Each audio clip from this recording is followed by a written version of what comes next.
Yeah, buddies. It isn't Friday. Vito Calisa is reminded of that with his tribute to the movie Friday. I'm Ron Bennington. And I'm Gail Bennington. And, of course, we got the baby hanging out with us today, too. She's chilling.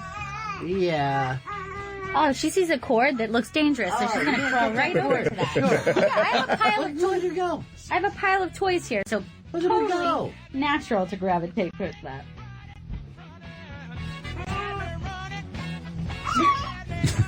She could be some kind of Navy SEAL where she goes in, she slices the cord, saves the day. Look, she has her own way of getting around. It's not a traditional It's not fall. a traditional, it's up, sitting, leaping, sitting. And then after all that work to get to the cord, you pick her up.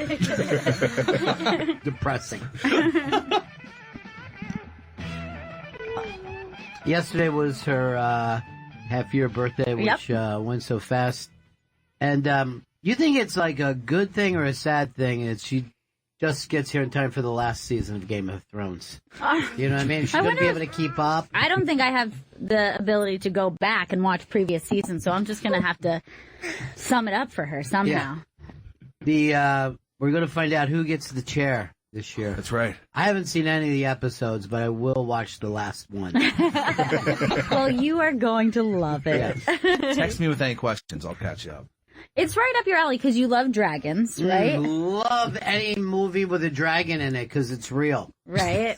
You like swords. That's what they call it, swords? At times they do. At times. It's just the accent.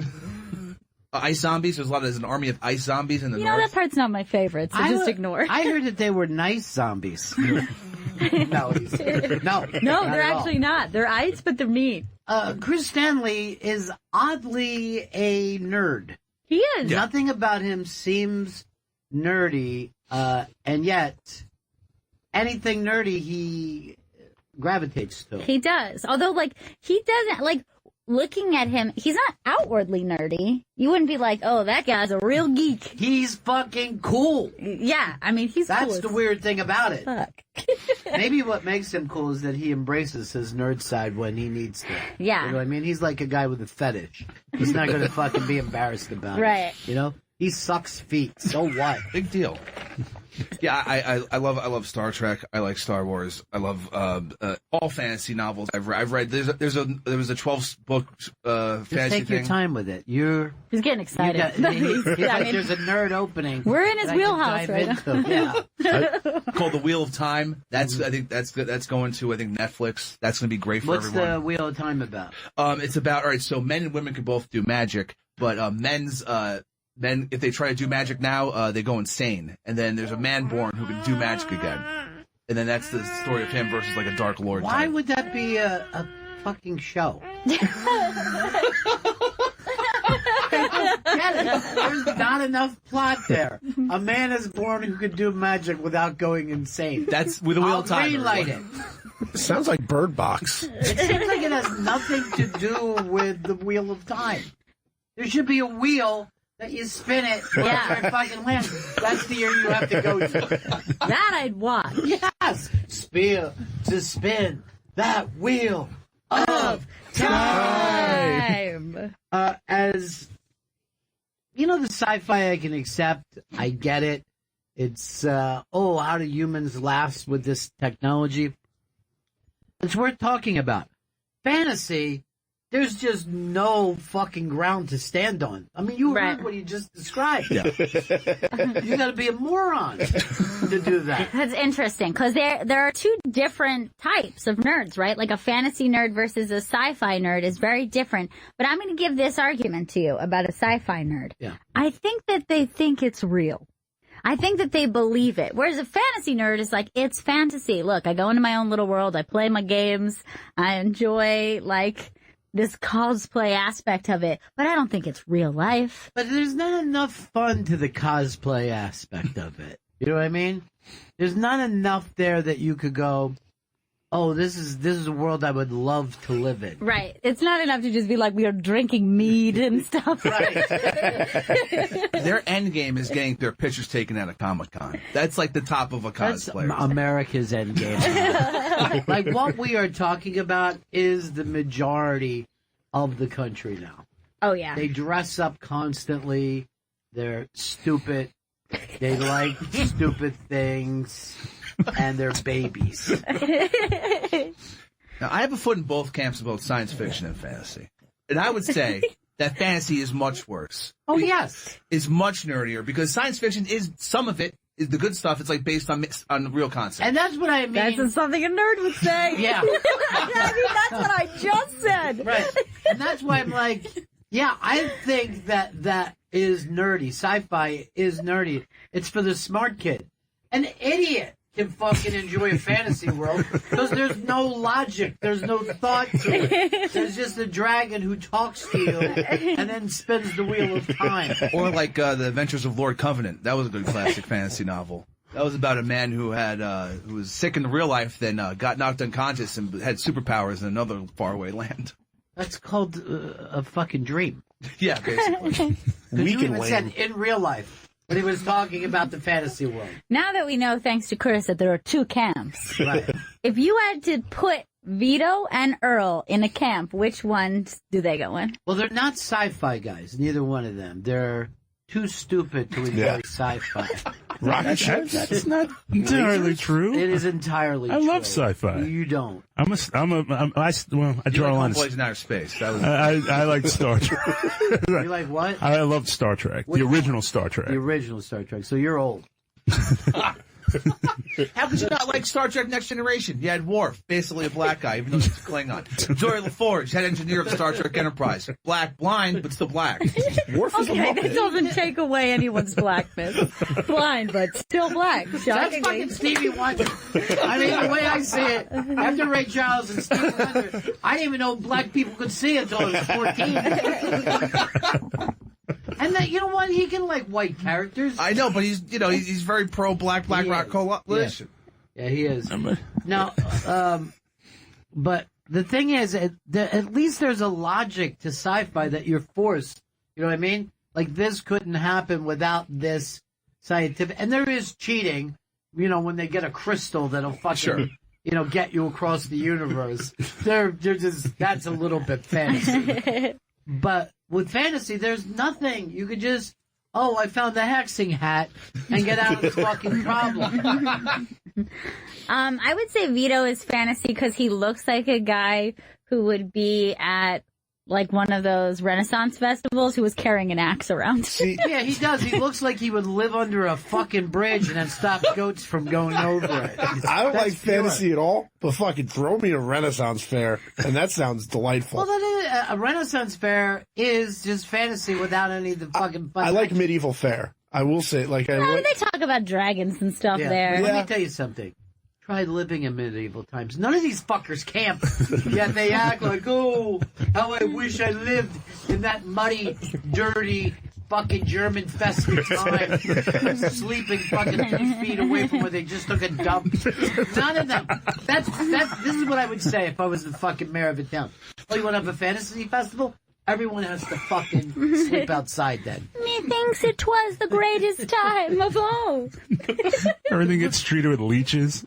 You get leeches on your body. Just a bunch of sad serfs starving to death. Serfs. Just sad serfs. Fucking indentured servants I don't- just living under a king. Yeah, waiting fucking 4 months for a potato to pop out of the ground. Ugh. And the rapes. I mean, the constant rapes. Who could rape any of those?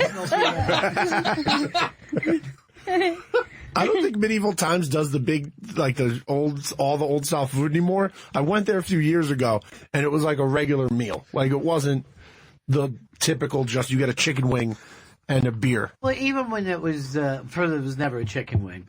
It was a fucking turkey leg. But, just a wing! That didn't even get invented until 1984. Just one farthing will get you a chicken wing. But, I mean, you could always get fucking Pepsi there and fries. But I took the kids once when they were little, And I think it was because the Jim Carrey movie. Cable guy. Yeah. Yeah. So we were like doing all the fucking things. And that was.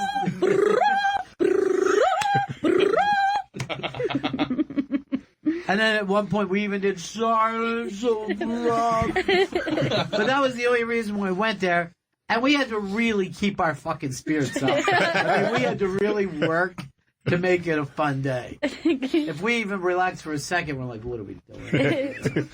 I got removed from a medieval fantasy. It was a school trip, and we went to Shitting medieval. yourself? So I guess at the end or the middle of the show or something, they like go out and pick a fair maiden or whatever. And then when he picked her, I stood up and screamed, "She's a bitch!" Why? I have no idea why I would do that. There's no fucking reason for a fucking 11-year-old to call woman a bitch at medieval times. She's a bitch. Then he went back to the bus and stole money out of everybody's bag. Doesn't he seem like that kid that they're going to find $28 in his pocket? You should have said I was the character. There was very little respect for women then.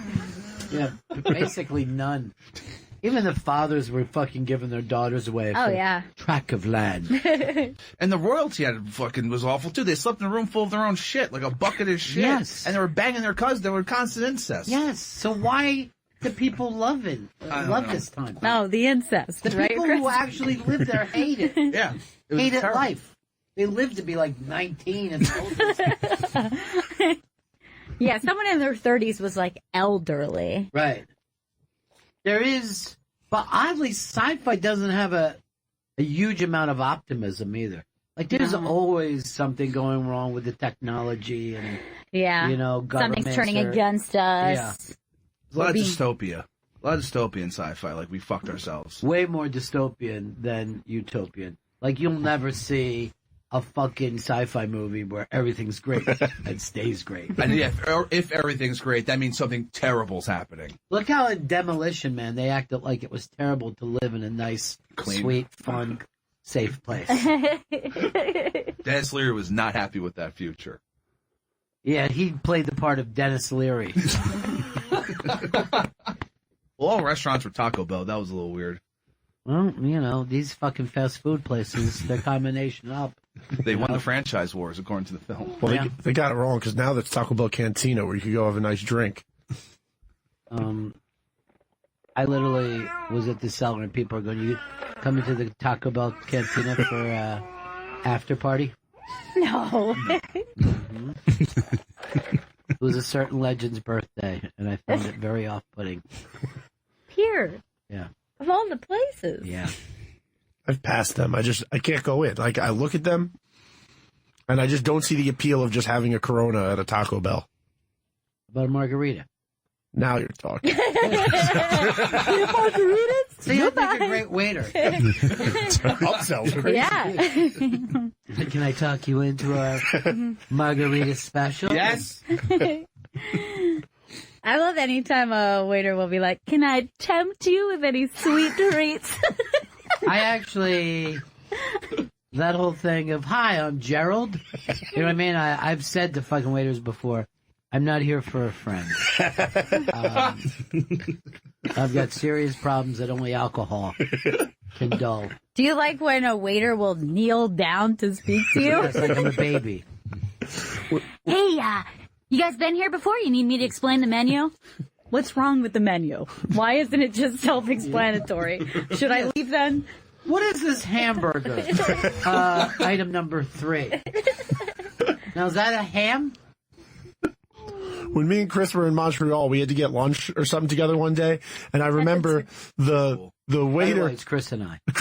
the waiter, I ordered like half ribs and chicken, and the waiter goes, "So would you like to double that up?"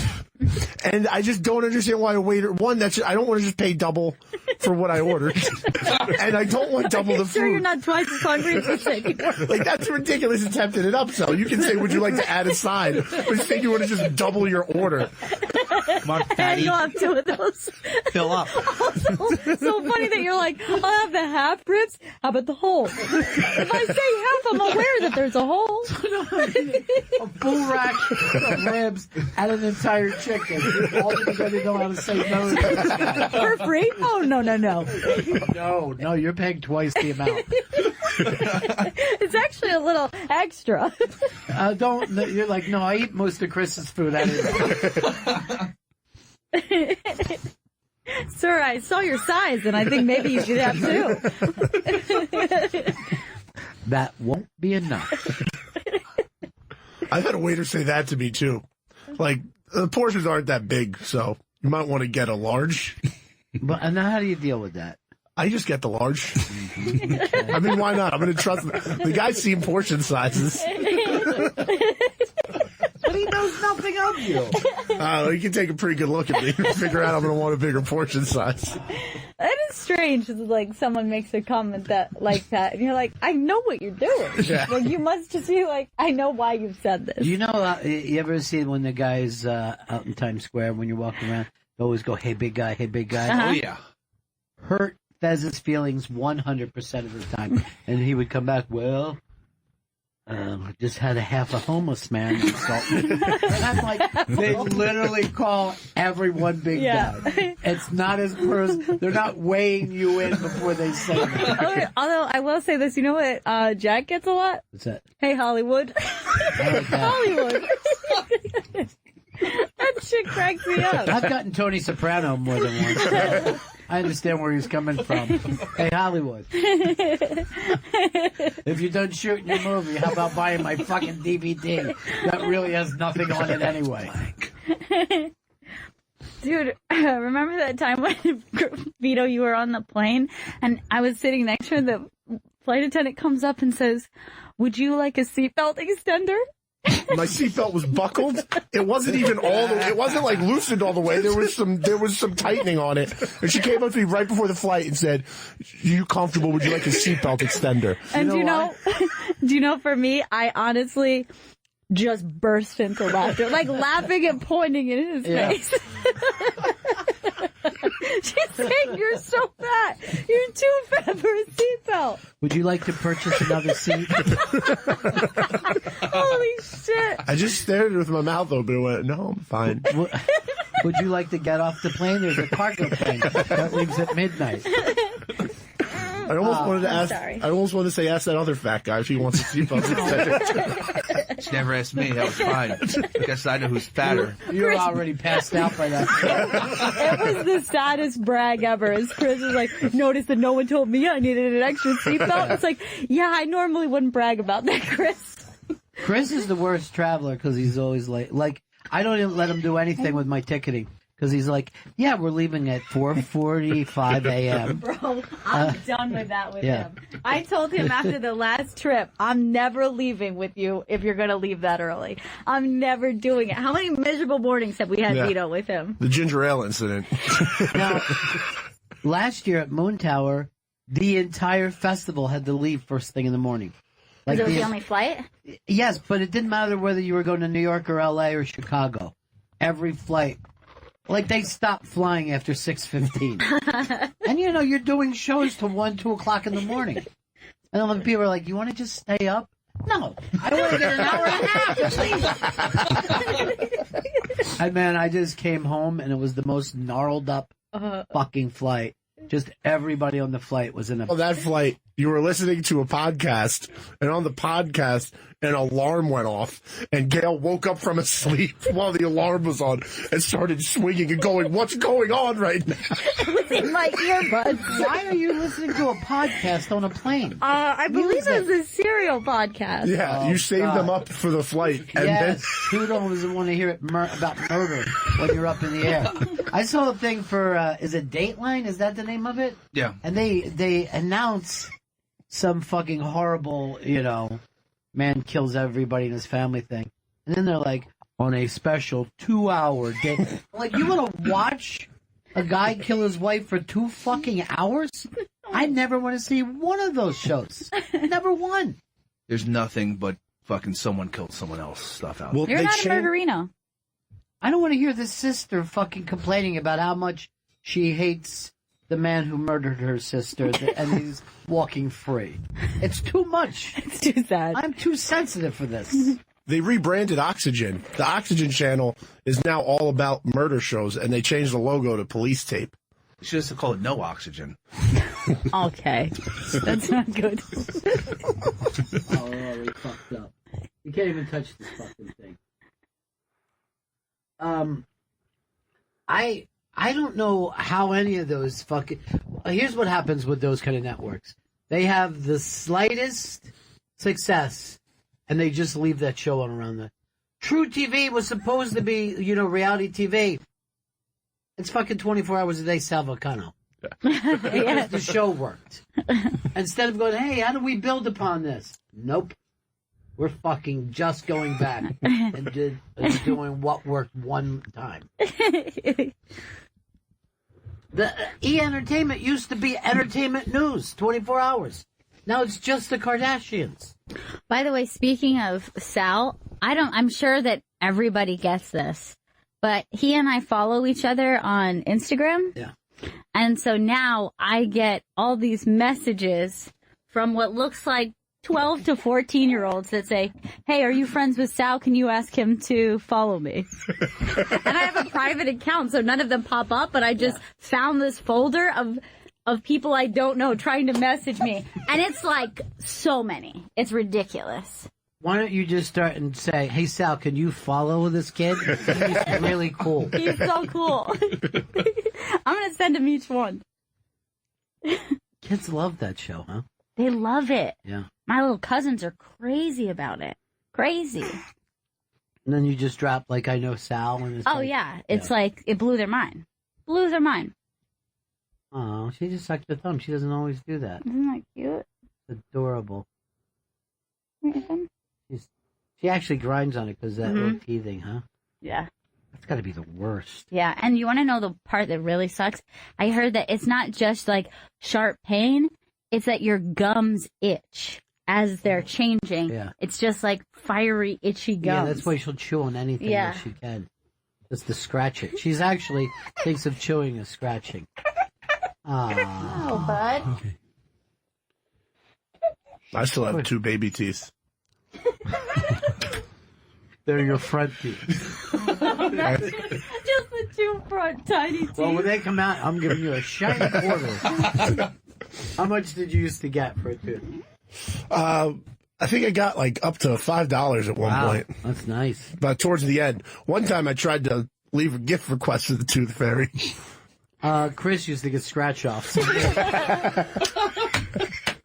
Thank you. This is so exciting, Tooth Fairy. I got change one year. That was fucking weird. Poor Chris family. Couchland. Yeah. There might have been was the Kennedy on the 50-cent piece, or did he have $1? I remember I got a Kennedy coin once. I think it's a quarter. No, it's the Kennedy half dollar, isn't it? $half. It's called the Kennedy half dollar, Chris. Yeah, but it was Bobby Kennedy on it. And he had another one with Jane Kennedy when she was her first sex tape. He got a coin with Jamie Kennedy on it. That would have been fucking awesome. Sick. Yeah. Did you ever swallow your tooth when eating and then just feel like you just got ripped off and you weren't going to get money? You go through your fucking shit with a Yeah, fork. you can do it. I do remember I had a similar situation that I had one baby tooth left and they like pulled it. And many years later, as an adult, I was at the dentist and I was explaining why I had a larger gap between these one teeth and the back molars. And I said, I had the baby tooth pulled, but there wasn't a big girl tooth underneath. And I said, I just said a big girl tooth to an adult man.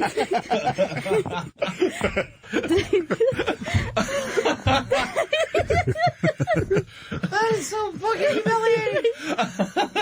My big girl tooth did not come in. I was literally like 25. And I was like, oh boy, that was awkward. And then 6 months ago, you had a big girl baby. Earl, what about you? What'd you get for a tooth? Maybe $1. There was just too many of us flying around to get. You got a hand-me-down dollar. Because remember, my brother and I were only a little over a year apart, so we would kind of going through the same things. He at has the two same- different dads, right? No. They never told him one way or the other. All right, coming up at 4 o'clock, it's Unmasked with Jimmy Schubert, and he's just so much fun. This is a blast. And his new special, Zero Tolerance, that's available now at jimmyschubert.com, where you can rent or buy Zero Tolerance. Right back, Bennington. That was our buddy Connor in the Connor, Bracken, and the Mother Leeds band. Ow! Whoa! Band formerly known as Leeds. Yeah, I'm like Prince now. It really has taken a Rod Stewart in the face. You know? Was that the record company's idea, or? It was my idea. It was just easier that way. And we played the bitter end, and then I was like about to say we were here, and I said, oh, never mind, I was here. I was here, and then the new guys were like, oh, we're fine with it. So what was the big live albums that were done at the bitter end? Has there been a couple? I think Donny Hathaway did one. Well, first of all, isn't that amazing? Just alone, we don't even need to go. Donny Hathaway might not have the most beautiful. Yeah, it's true. The most beautiful voice in the history of the planet Earth. That's a great space, though. Oh, it's unbelievable. Yeah. I love that spot. That's my favorite. One of my favorite places to play in New York City. Yeah, man, it's unbelievable. Oh, jeez. Tearing everything apart. It's like working with the Who. By the way, I always like the idea of people that have been in more than one band.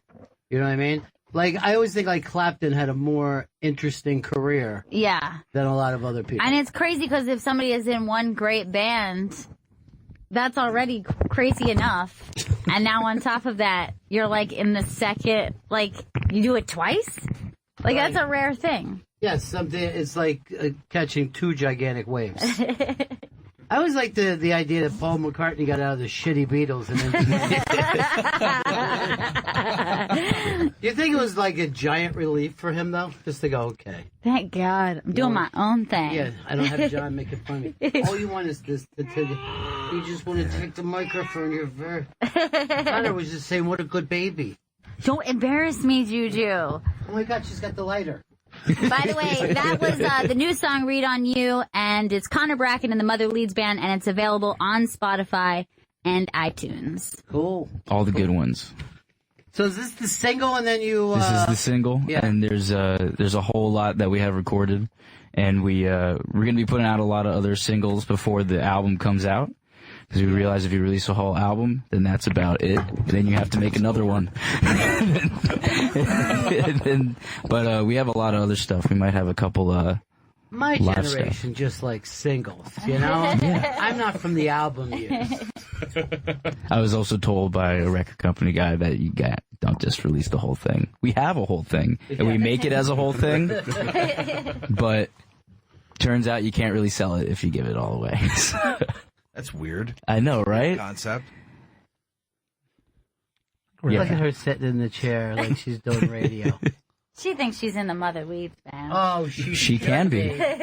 She should be. She was clapping along earlier. Yeah, she was. Now, do you know the song "Baby Shark"? Is that something you'd be willing to cover? Absolutely.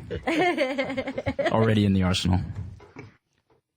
So is this an entirely new group, or this is like you guys changed the name? From the last time you saw us, it's the same drummer. Okay. It's the same drummer, and then That's all that matters. yeah, he's keeping the beat, and then we've had a couple other guys come in and out, and that's how we realized that it's still a lot of fun because it's just the way where we're at and how it works. Like, guys have to kind of come and go sometimes at what we're doing because we're all now like at the point where we're all like professional musicians in Asbury. So we kind of go in and out, and like when I go out on the road, I can't bring everybody or something like that. So I kind of go in and out. So now that it's me in a band, which is kind of what it was always, it kind of doesn't lose any momentum at any point. You know, it sounds like my entire radio career. Yeah. See how it's now the Bennington show? Yeah. It all makes sense. It all makes sense. Well, actually, Gail could steal the Bennington show and just go off on her own. Earl, stop playing with her because that just makes her noisier and noisier. Okay? We know that you want to play the Uncle Earl part and be the real likable one out of the group. It seems like he has been the favorite. He gave her a chocolate bar yesterday, and I think that's awful. He gave her a chocolate bar and a Pall Mall. You know kids love those. Yeah, I know. I did when I was younger. Was my brand. Pall Mall. Pall Mall Light. Paul, yeah, okay. But you were the Pall Malls with the filter, right? Oh, yeah. It was not an My unfiltered. father was just straight Pall Mall, no filter, and basically looked like he had just rolled a really good joint. There, you can pass her. And another, an unfiltered cigarette to me is just like a straight kick in the throat. You're like, I'm liking this. Yeah, I was smoking, was rolling my own cigarettes for like a year or two, and that did a lot of damage. It's cheaper, right? It's much cheaper. It's so much cheaper. You're buying just a sack of tobacco and rolling it yourself. I would roll my own cigarettes, but I would use a filter. You could still stick a little filter in I there. don't have time for that. I ain't got time for that. You know, hi. She just said ain't nobody got time for that. Yeah. Baby Sweet Brown. You're on the radio. Yeah. You know you're a lot cooler when you smoke than when you vape. Oh, yeah. I feel like you cannot look cool with a fucking You're like a tool, nerd. dude. Yeah, a nerd or a 16-year-old. 16-year-old nerd in a MAGA hat standing in front of an Indian and not letting them walk. If you would have blown a big Look puff, at her, really. She really feels like she's being as loud as everybody. Yeah. There's the mic again. Just pulls my mic down all the time. She thinks you're done with that. Read on you. A little catchy. Still in my head. Yeah, I know. That's what I do during the show. I just take the microphone, throw it on the ground, and then I get banned from the venue. Well, you know, Jimmy Buffett dropped the mic. Yeah. And quite the badass. Some people were offended. Other people were like, why are you dropping the mic when you barely tried to sing the Yeah, that was a very mediocre rendition. That was a strange mic drop. Well, If Jimmy B does it, I do it. Yeah. That mediocre rendition could be the name of his entire fucking best stuff. No one has done more with less than Mr. Jimmy Buffett. Yeah. He wrote a song the other day about an anchor. It's really good. Anchor Baby? Yeah. Is it political? No. I was trying to bring up the fact that he's seafaring. We really haven't had that since the 1600s. Someone who focused their lyrics on the sea. The son of a sailor. I don't know why he didn't cover Brandy. That would have been the smartest idea for him. Why? Why do you want the mic out of everything here? Now you're just... See, here's what happens. You nap on the train, and then you get here and you just want to run around. But you're too little to run around. You're just a 6-month-old baby. You're just a baby. My favorite Jimmy Buffett song is about when he's stealing peanut butter. The peanut butter conspiracy. You don't know about this? It's just a song about stealing peanut butter. No. It's like a 5-minute Yeah. odyssey on I stealing think- peanut butter. I think at this point, anyone could tell me any lyrics Yeah. of a Jimmy Buffett song, and I would be like, yep, that makes it. What's that the makes other sense. one that's like grapefruit and juicy fruit? Yes, It's like, what? there is some sort of juicy fruit in there. He wakes up with a hangover and he goes like, "What's in my fridge?" This is what I'm writing about today. That one is so bad. Yeah.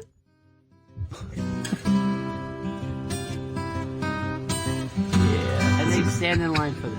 So there's 30,000 Top people. dollar. I hope he does it. This music makes people start partying at like 11 a.m. Yeah. The same ones though. God, it's like growing up in Florida, like that's such a type. It's like the tourists who are just like, I'm all in with the Right. Jimmy Buffett. I'm Yeah. gonna have a vacation. I know, that's the thing about them. Like, at least like the deadheads were real people. Right. But these are like a weekend They're like cause party. Why are you pretending that you're a dropout when you're an insurance agent? And they're also just like all lobster red. Like Yeah. they don't know how to handle the sun down there. They have like, I've just been drinking outside for 3 straight days. It's just people who are incredibly stressed from like around this area Yeah. or like the Midwest, and they're Yeah. like, I'm now on vacation and nothing matters, even my choice in music. I'm kind of a parrot head. For the next 4 days, I'm going crazy. Bye. We're all wife swapping down here. Having a great time. There's a lot of white place. Helps that most of his lyrics are like drink recipes too. Yeah. So you just learn what you're drinking. Do you know that he is putting money into Margaritaville type old folks homes now? That makes sense. I mean, that it wild? makes a lot of sense. You go, it's going to be in Florida, one of them, and you'll just, there'll be like a beach bar and shit like that. Sign me up. Yeah. It's so weird. That's like, that goes to show you, like, some person's heaven is another person's hell. Like, that's... Yeah. Well, have you ever been to any of his restaurants? For a guy who, like, fucking really sang about Key West and all those great dives that were down there, now it's just straight corporate. I get the cheeseburger in Jimmy Buffett paradise. material. She is so wound up right She's now. really wound up. Well, She's a parrot head. yeah, I guess Maybe she is. And you know what? I accept her. You know what I mean? She just started jumping on me. What is it you want to say, honey? What is it you want to growl? Yeah. Micah. Yeah, who's that man over there? What did he do? Nothing. She hates the mic. I mean, literally out of all the different songs we can pick out, we got that one. I'm going to pass it to you for a second. Pass the Dutchie. Bennington show coming up a little later on today. It's the Unmasked with Jimmy Schubert. It's a great deal of fun. He's a little wired and fired up about it all. There's these kids today. I think of one thing, he made fun of the Nintendo machine. That airs today at 4 p.m. and his new special, Zero Tolerance, that's available now at jimmyschubert.com. I tried to call it No Tolerance as a joke, and he just jumped right on it very, very quickly. Seriously, not the title. You can make fun of me, but not the title. Never. He's so funny, man. He's hysterical. Thank you, Chris. Chris is backing me up 100% today. He's like, I had too much coffee. I had too many cups of coffee. Don't give it away, Earl. Sorry. I mean, geez, that's his bit. I know. Too much coffee is his routine. My bad. Are you trying to crawl to Earl? That would really be scary. What is it, baby? Yay!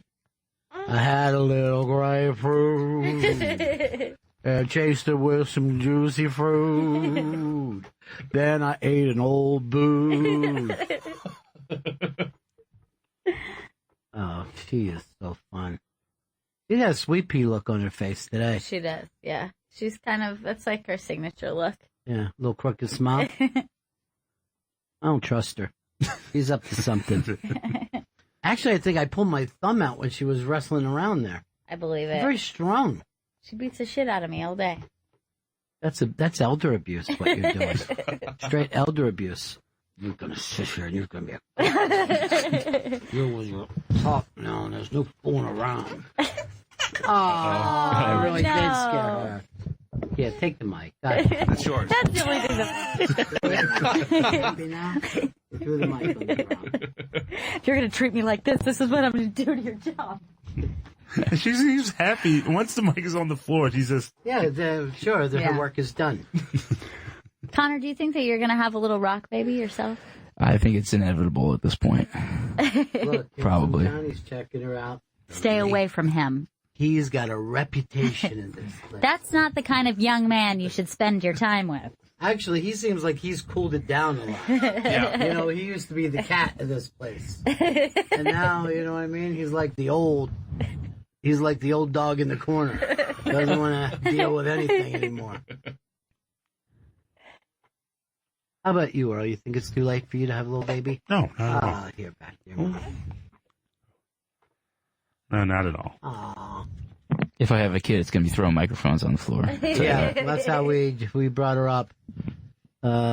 Anything else in your mind, G? Yeah, well, I was just thinking about how you were saying, like, who would you say had the best second band of any, like, their first band was good, but then they turned it out with a second?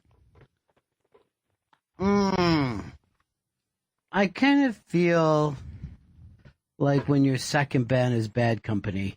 You know what I mean? It's a pretty nice move. And they were, they were touring and they were a hit and they had a big hit song. But then, that first Bad Company album sold a zillion copies. It's like a greatest hits all by itself. All by itself, yeah. What about for you, Earl? I'll say Led Zeppelin. That was Jimmy Page's second act. Yeah. Yardbirds. And then spun it off to a band that just rewrote the rules many times over. How about for you, Connor? Well, I was gonna say Bad Company when she mentioned that, but I also think in pretty much any guy who became a great blues rock guitar player. It's like Stevie Ray Vaughan was doing all that session stuff with Bowie, and then he was like, "No, I don't want to be on your tour, David Bowie." Well, not for kind of money Bowie was paying him. Yeah, I think Bowie was giving him $200 a show. I'm trying to think, is like if you really go through this, could all the guys from Crosby, Stills, Nash and Young were in big bands at the time, and then they became the American Beatles. Yeah. 4 incredibly successful bands, like groundbreaking bands too. Well, 3 incredibly successful bands. The Birds, Hollies, Buffalo Springfield. Okay, yeah, that's right, 3. There you go, right? You got caught. Got You really acted like, I'm gonna put it back. I'm the old rocker from NEW. I'm gonna put it back in Ron's face. No. Not this time. I was thinking of like What about you, Vito? Bruno Mars? Yeah, Bruno Mars. I think he's gonna get a new band real soon. Hawaiian Elvis tribute band. Well, Slash had Guns N' Roses and then had Velvet Revolver. Yeah, exactly. But I mean, nothing. We're not talking about going in the other direction. If he had Velvet Revolver first, we'd be like, yeah, Slash, definitely. Well, Dr. Dre was in this like small breakdance music crew called World Class Wrecking Crew with Yella. I was kidding when I called you into this. I was just joking around. Sorry. Chris, do you even have one? Maybe New Order from Joy Division. Even though the one guy killed himself. Interesting. Yeah, I would still say that's heading in the wrong direction. Yeah, I think so too. But I do like both of those bands. But I think Joy Division was just like the Beatles and New Order was Wings. It's that simple right now. you also have Mudcrutch, and then the Heartbreakers. Yeah, Mudcrutch to Heartbreakers, back in the Mudcrutch. Which is like, to me, one of the great things of, hey, man, what's next? Why not get together with my old high school buddies? You know what I mean? Put out a giant album and we'll go on tour. Just do a little midlife crisis thing. Yeah, I don't know when you go from a rock band to a rock band, whether you could say that's the basic midlife crisis. I think when you work on Wall Street for years and then start your band, like a lot of guys try to start weekend bands now, everybody from work's here, and they're loving it. They're loving us right now. They're all James Dolan, just with less money. James Dolan is the fucking funniest thing in the world. James Dolan came in here with his, I would say, bar band, and had more equipment than anyone we've ever seen here. Wow. Like a massive amount of... Up to that point, believe it or not, Duran Duran was the #1 band who came in with equipment and then didn't even do their show. Something happened to one of the Duranis. And we were just like, there was stuff in every hallway. I'm like, I never thought of them as having a big sound. And then James Dolan came into our life, and he was massive. Blows them away. Yeah. I think he was using just a lot of stuff that they use for the Knicks. PA system from the Knicks. And a lighting rig, I think. So later in life, the band, the more equipment you have. I think that Postal Service far superior band to Death Cab for Cutie, even though it was a 1-album band. I like a 1-album band. I like a Blind Faith. Oh, We're done. one and done. What are we gonna do? One classic. Yeah. How do I get away from this fucking drummer? That's what that was all about. He's good, but he scares me. And he's gonna hurt somebody one day. Operation Ivy was a 1-album band, right? Yeah. Yeah, they were one album, but they were all really young, and then they became rancid. Right. Not superior to me. Because No. Operation Ivy, like that album was fantastic. I could listen to that shit on repeat, and did when I was young. I wonder what happened to them. Like, they're like, fuck this band. Fuck our son's success. You know, I don't need that. Yeah, we also got Pearl Jam. It spun out from Mother Love Bone. Yeah. Wrong direction. Because I think Pearl Jam ended up sounding like Pearl Jam. Yeah, everyone thought Mother Love Bone was going to be the band of best band in Seattle of that movement. Because when we did the GPS for that, we were just like, this is all one big band. I know. And they just keep on changing one the band name. and one sound. Everything has the same sound. Oh, how people romanticize the 90s now. Yeah. Oh, the 90s. Yep. It really hasn't, like, the thing that people later called hipster was just fucking early Lollapalooza people. You know? Yeah. That's when the tats came in, the fucking the tribal weirdness. White people with dreads. It was like scenesters that Big turned into mistake. hipsters. Dude, you know, there is a guy, a comic, white guy with dreads, that is not being allowed into a comedy festival for cultural appropriation. So we're down at the cellar talking about it, and two black dudes and a Czech and they all go, good. Fuck that dude. And I was rolling. Keep him out. And the chick had dreads, so I wasn't going to say anything. You notice I didn't name them? Classy. Very, very classy. So now she has to act like she's flying to Yep. feel better? Good. Smart. If you keep changing the positions, Yeah. everything's fine.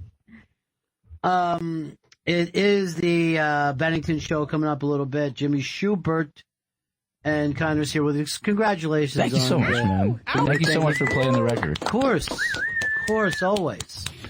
We're fans. We're gonna follow your career forever. And the single is Read on You. It's the Connor Bracken and the Mother Leeds Band, and it's available on Spotify and iTunes, so check it out. All right, we're gonna take a break here. Coming up, Chris At 4 p.m. in a little bit, in about 45 minutes, it'll be Jimmy Schubert Unmasked. Bennington.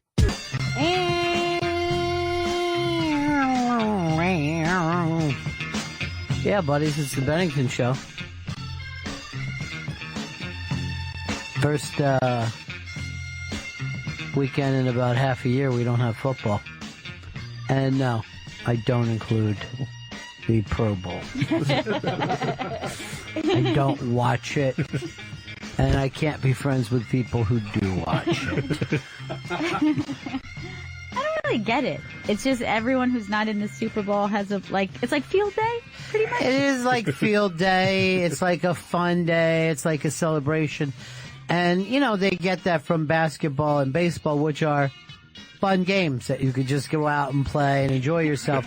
But football isn't one of those games. Right. It's like you can't have a fun day of boxing. Someone's going to get hurt. Why don't they just do flag football for the Pro Bowl? We're on our way there anyway. It's slowly becoming that. I mean, the reason what you said would be more fun, but who wants to watch it? Let me guess. Nobody. Oh, come in here. Dude, you missed it. He just pulled the flag off of him. He had a flag and now he doesn't. Yeah. Hilarious. It's so bad. They're not good at grabbing flags. That's the big problem with the Giants these years. They're not grabbing the flags when they need to. I was asked this question, so I'm just going to put it out there. Airbnb or fine hotel?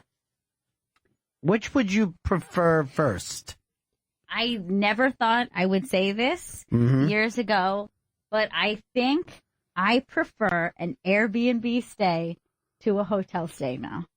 I feel like especially if you're going to a city, I feel like you dive more into the culture. You feel like you live there for that time as opposed to a hotel experience. But some of those Airbnbs, especially in the cities, can be very corporate and very minimalist. True. You're not going to get the same kind of TV and bathroom that you're going to get in a nice hotel. Like a lot of times they'll just you can connect to your Netflix, and that should Right. be enough for you on this trip. Oh, and also there's 2 beds in the hall because sometimes 18 people come here. Chris Stanley, I don't think the other guys have, but you've been in both worlds. Yes. I've been to Airbnbs in Europe and America, and I'm going to say hotel by far. You're Really? kidding, really? Hotel by far, yeah. Love a hotel. I love having someone clean up my things. He likes amenities. And Yeah. the bathroom I found to be better every single time. Because some of the Airbnb, the pictures did not serve it justice. Yeah, I understand. Oh, no, there is truth to that. But see, here's the other thing. You travel with 2 people. Yeah. If you travel with 4 or 6, you're having a more we're all together experience in an Airbnb, which a lot of time with a fucking, and he said motel instead of hotel. Motel, you know what I mean? But that does lead to, okay, see you tomorrow. Our day is over at 6:30 or 7. That is true. Now we're roommates. Yeah. With an Airbnb. But I still prefer it because I like the common area. Mm-hmm. And, like, what's better? It's like you stay at a hotel at, like, near a lake, or do you stay in a cabin that's like someone's home and you're like, oh, it's like I have a cabin that I don't have to clean up after? I will agree with that. When I think of the mountains, the country, I prefer the Airbnb. I mean, we've had fantastic Airbnbs for family vacations. When's the last time that a hotel has thrilled you, though? If anything, hotel rooms are getting smaller and smaller, and you're like, oh, this looks kind of nice, but it isn't. Yeah. It's flimsy. They're even like really nice boutique hotels. They're like, we Yeah. have European style rooms. Yes. Which means you ain't got no fucking room. Yeah, you don't have any room at all. So that's the end of it. It's very different. It's a very different experience. Vito, you don't know either? No, I've stayed in both. My big issue with Airbnbs is that sometimes they demand you bring a lot of stuff.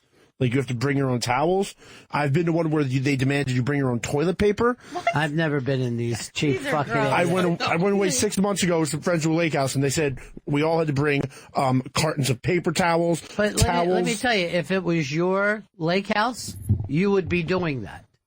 You know what I mean? If it was your vacation home, you have to bring things all the time. It's not that difficult if you're vacationing, you know? Right. But It's not a one-nighter. But I want the luxury of you've taken care of this. Was there a luxury on that lake, though? You know how rare it is when you're in the country or whatever, because you guys are acting like it's Hampton Inn and Plus. You know what I mean? A lot of places you go, it's shit. yes. Like, for example, if I'm thinking of like staying at a lake and I go to like a motel. Hi. Oh, hi. Hi. You have an opinion about it too. Yeah. Well, go ahead. What were you saying? So if you are staying in like a motel or like a cabin like owned by someone, like I feel like it's going to be run down, or you could live in someone's like nice home that almost feels Right. like a summer home. I'm going to make this statement. I am past the age where I will stay in a motel that opens directly into the parking lot. Can't do it. There's never been a fucking good one in history. No. It's always sketch, and it always feels like this feels like the last one I stayed at. Like they Yes. all feel the same, so Yeah. it just Yeah, kind of depressing. They're Yeah. all no country for old men hotels. That's Exactly. Right. what's happening. it's hard to even tell what decade it is when you're in there. Have you ever been in one where they just have painted cinder block inside? You know, you're just like, oh, fuck. Oh, shit. I might as well be sleeping in the car. I had to spend like 3 days in one of those because I went on Habitat for Humanity and our bus broke down on the way back and they couldn't get a repairman. So we were just sitting in the hotel. Nowhere what to go. did you help build? Why would anyone think that you're a home builder? Now, do you think Airbnb is good for the city or bad for the city? Good. I think it's good. Good? Yeah. Because I know some, hotels are bugging. They hate them. Yeah, I know, but guess what? I have people that come to the city. It's hard to get a hotel. It's really and hard. it's hard to get a hotel under $350. Every once in a while, you're like, oh, wait, $175? How'd that happen? No one knows. No one knows why some days it's half the price. Yeah. Like, no one wants to come here this specific week. Now, there are plenty of people who just get the condo and rent it out, which is a much different thing than staying in somebody. And there's a place in Montreal. It seems like the whole place is corporate. Right. You know what I mean? Like, does anyone live here? You know, or are we all just calling this fucking Airbnb? We're saying that, but it's really more of a hotel. Yeah, when I was in Mexico City, we stayed in an Airbnb, and the guy who met us to let us into the Airbnb, he's like, "Yeah, I have the whole floor. I have all the units on this floor." And it was just like a place with like a security guard. I think Hannibal Buress does that. He just has a building where he rents out Airbnbs. Is that the guy who was killing people and eating them? No, that's different. That's Hannibal Lecter. Oh, okay. I wouldn't stay there. Yeah, I wasn't staying there. Now, Earl, when you're traveling, you're using the Green Book. Do you normally Airbnb it or hotel? I've never Airbnb'd, but all my hotel experiences have been amazing. Like when I went to New Orleans, I had a hotel right off the quarter. It was like you felt like it was Right. Every into place you stay is better than your apartment. I get that. I don't have that luxury. Okay. And I went to London. It was right off Hyde Park. Yeah. I felt like I was among the British, and just You're just staying in the fucking tourist area. Do you think regular fucking Londoners are hanging around Hyde Park all day? I mean, like you, like if you came here, oh my God, I was like a real New Yorker. I stayed in Times Square. Yada-da-da-da-da, Did you have an air conditioner? yes, everything. Then that's not London, because that's their big thing. You don't get air conditioners in London. What? Or France, and that's really terrible. Yeah, but it's never that hot there. It was like 90. It was a heat wave. But can I tell you something about it? All the girls in France do the hoochie coochie dance, and when they climb the poles, you can see their hiney holes. Now the boys in France, they got lipstick in their pants. What does that mean? Like they take lipstick and put it on themselves. Coming up in just a little bit, it's the Unmasked with, America's favorite, Jimmy Shubert. Jimmy Shubert. How can people buy his fantastic thing there? His new special, Zero Tolerance, is available now. Go to jimmyschubert.com to purchase or rent Jimmy Schubert's Zero Tolerance. I'm going to purchase it. That way I can look at it years from now. Yeah. I don't have that on mine. I just have this Keswick theater gig that I'm doing with Rich Voss, Jim Florentine, and Bobby Kelly. It's Friday, March 8th. Keswick Theater, Glenside, PA. Get in on that now, keswicktheater.com. I was going to ask you guys about this. How much do you trust your own memory? And I don't mean from yesterday, but how much do you trust your childhood memories? Well, do you ever have a conversation with someone where you're like, oh, and then this happened, and it could not, like, the other person could not be Constantly. more wrong. Yes. And you're so sure. Yeah. And then you think back and you're like, who is wrong? One of us is 100% sure. Neither one of us is trying to lie. Well, hold on. Yeah. That's a good point. Baby memory is so confused. It doesn't make sense at all. I will say this. My friend Flathead and my friend Flipper, I trust zero of their memory. Zero. They're telling me all kinds of things happen. I think Flats told me that I went jet skiing with Keanu Reeves. I'm not even making that up. It's very close. No. It's very close to the story that he has. I go, I think I would have remembered that. But I do get, you know, the thing, the person that always, I felt like had a good memory about stuff with Fez. And I go, who was the salesperson at YNF or whatever, and he would be on that name quickly. Yeah. But if I say it to Flipper will end up saying we had a robot working on it. Well, I'll tell you that one time, me and my good friend were remembering this time that we were laughing hysterically.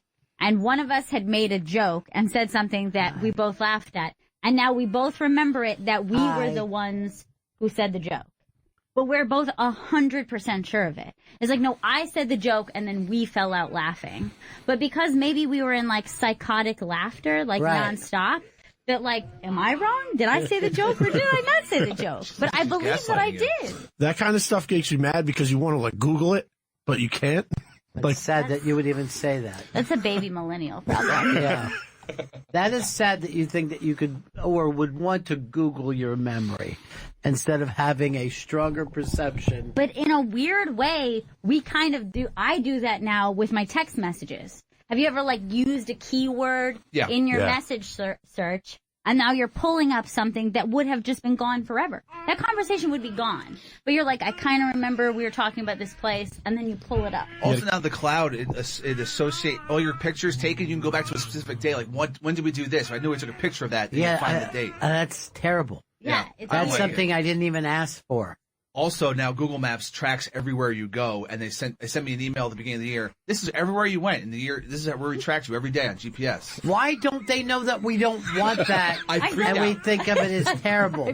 I deleted it and said turn it off, but I know it's not really off. I know they're still tracking me everywhere I go. Yeah, unfortunately for you, you have zero interest to anyone in the outside world. I always test Alexa all the time. Because you know how Alexa, when you say her name, that starts her listening. But I believe she's always listening. So I'll say things like, isn't that right, Alexa? You heard me, didn't you? Alexa, back me up on this. I checked my Google thing. I'm everywhere that the smiley face killers have been. It's a coincidence, though. Don't reveal that. Very busy. Her waving is constant. Yeah, she's really into it. That's her new trick. I like when she does the hula dance with pearly shells on the ocean. Look at her. She just starts to get hypnotized. Shimmering the sun, covering the shore. Hey, everybody, would you like a Mai Tai? Pearly shells. Earl, you ever been to Hawaii? No. Do you know not one black person has? I think that's just odd. Fascinating. I know one person. I think you're going to be the first, though. Yeah. He just did a Barack Obama joke, but nobody got it. I thought that was adorable. Oh, you see Chris now? Look at Chrissy. Hey. He's teaching you how not to clean your ears. Don't do this. Are you putting your his pen right in his ear. Don't do that in front of the baby. I know, she's going to learn. I apologize. Don't mimic me. Don't jewel either. I know, she thinks that's your pacifier. Pretty much is. Now, would you clean your ear with your jewel? Doesn't if it fit, maybe. I think you would. I think if it would fit enough. I think that his ear is filled with jewel stuff. You just take the pot out? Yeah. I think that you could make a pot out of the stuff that's in his ear. Yeah, it is. It's horrific. All right, I have a question for you. Go ahead. What is the weirdest thing on your DVR? I have one that I just recorded last week that I've been saving. The movie Dead Man on Campus, I'd never heard of before. I just saw it was starring Mark Paul Gosselaar. Started 5 minutes in, and I recorded it, and I'm saving that to watch it at some point. Because I actually think that your DVR could be as embarrassing sometimes, like if someone were to check it. I go out of my way to keep my DVR fairly clean. I've had something on there for a while, and I can't believe I haven't watched it yet. But it's a romantic comedy movie starring Dan Soder. And yeah, I watched the first 10 minutes. He's the guy. He's the guy in whether they should be together. And I brought it up to Dan, and he was like, "No, I haven't even watched it myself. I'm glad that happened when I was young enough to know it's something I don't want to do again." I think it's called "It Had to Be You" or something. That's off of like a movie, like a song quote. Now I have to see that. Yeah. My most embarrassing one on mine is that I had recorded all the Teen Moms. Oh. Because when I was pregnant, I was like, there's no like pregnant shows. And then the only one I could find was teen pregnancy, and I'm like, I'm gonna going to give it a watch. And And then- then I got addicted to it. And I always think if someone were to come over and look at my DVR and see that I have like 300 teen moms on here, I'd be super embarrassed. You know what I was really disappointed with the teen pregnancy shows is that they don't show the exact moment they became pregnant. Now that'd be a hit. 59 million people watched Teen Mom last night. Barely legal, but very pregnant. I've never owned a DVR, but I used to download a bunch of shit to hard drives. I was going through an Not old hard the same thing. No, man. Not the same thing at all. It's not like the the movie Boiler Room I recorded 2 years ago, and I've had saved on my DVR, like pinpointed so it won't delete. What an obnoxious movie that is. I've never seen it, and I just saw it was on, and I've been waiting. I've had it for 2 years on my DVR library. Let me ask you this. Would you want to spend any time in Long Island? No. Because that's what the entire movie is. Isn't that like trying to rip off like Glenn Ross a little bit? Is it Boiler? Well, is no one else ever allowed to do a business thing, Earl? Is that where we are in this? No, but they even had like I think I thought it was. I thought it was about the Billionaire Boys Club, like that kind of thing. what's his name? Ben Affleck. He kind of comes in and does the big speech. Well, he's quoting it, yes, because they're saying that these guys in business like the business movies. So yes, But she's biting the mic, and that's disgusting. I don't know where this mic Have these been stop has sanitized? yes, they have. By who? Vito and I. Vito and me.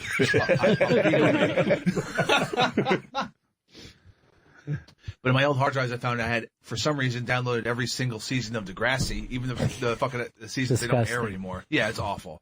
And then I found my old porn as well, and I wasn't even that interested in it.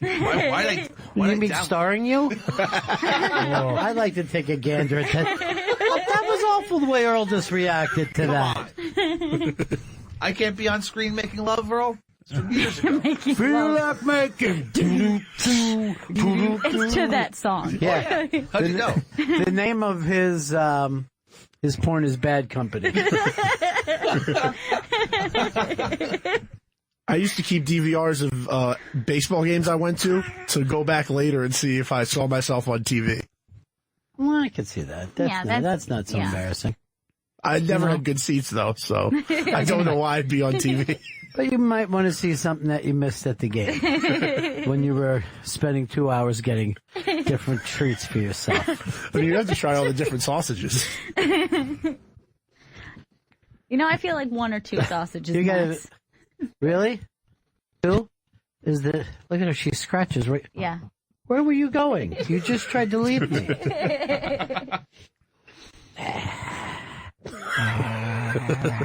Look at you, you're trying to bite the mic. How many times I gotta tell you in this business? We don't bite the mic. Well, in both hands. Too. No, Juju. We don't bite the mic. We don't bite the mic. You learned that gotta from like the Chris. mic. I just can't Like help the myself. mic. Don't bite the mic.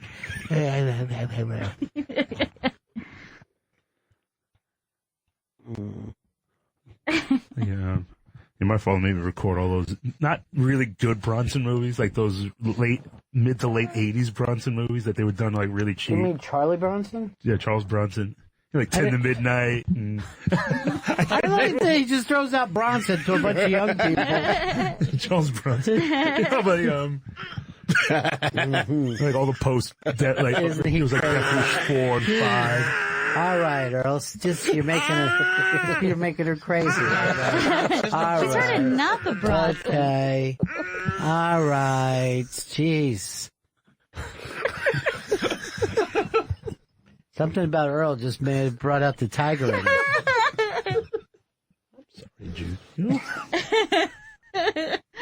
He loves Earl. Yeah. Where's she going? I don't know, She's got a plan of her own these days. So I'm just living in a constant state of terror.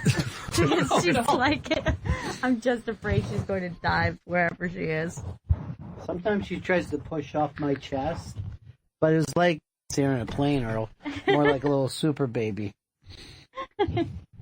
Earl has stayed in the finest hotels of New Orleans and London. Earl's the type of person that when he's in a hotel, he'll talk to the maid. You know what I mean? Like, hey, how's everything going? Like in Bottle Rocket where he keeps coming in and helping her make the bed. Right. Man, some people really are pigs. There was one time where there was a snowstorm and they offered me a hotel, but I live very close. I wanted to stay at that place, Yotel, on 42nd, that has the robot arm that picks up your bags. Didn't go because I only had one backpack. Is that the super skinny looking hotel? Yeah, It it's almost a looks Japanese like type. Yeah. You go in, you put your bag on a thing, a robotic arm pulls it up, and then it's in your room later. Thank you, Roby. Oh, Roby. You were so kind. What? No tip? Oh, Roby. You can't use money. And do what? Quit showbiz? Mm-hmm. Here, you can have my phone.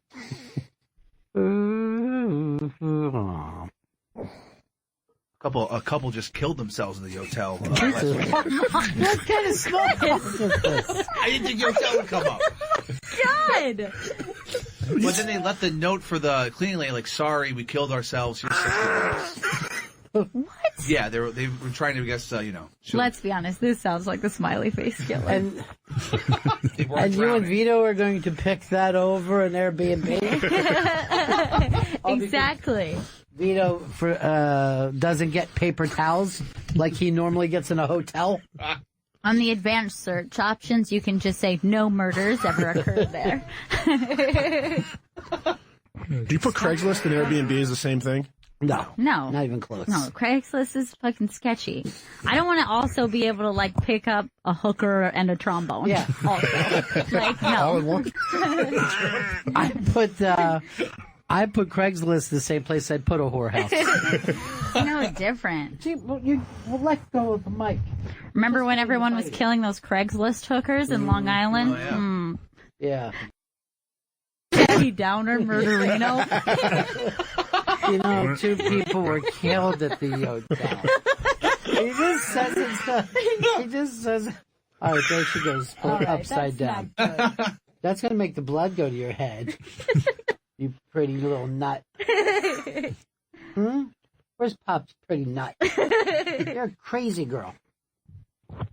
Why is she so determined to take this mic? She wants to destroy something that's precious to you.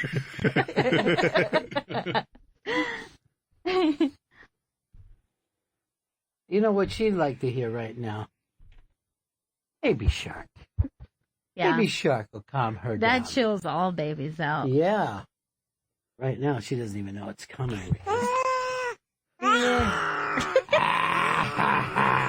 You already By the way, this growl has been going on for 2 weeks straight. This is her sound, and she won't stop it. If she's not asleep, she's growling all day long.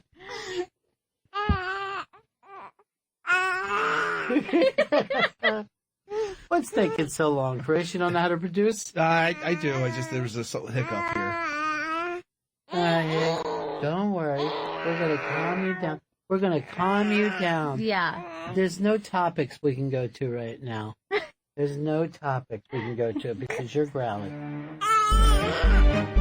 Shit. And now we never have to growl again. Yeah. Because we're We feeling talk so like chill. nice girls, like a little feminine girl. Where's your Like lady voice? Yeah, not so good. That's growly. okay. That's growly. Oh, jeez. Like a badger. Can you, like, if you think back, can you still remember the feeling of being small enough where you were being carried? Oh, I have so many memories of being asleep in the car and then being carried up to my bed. Best feeling ever.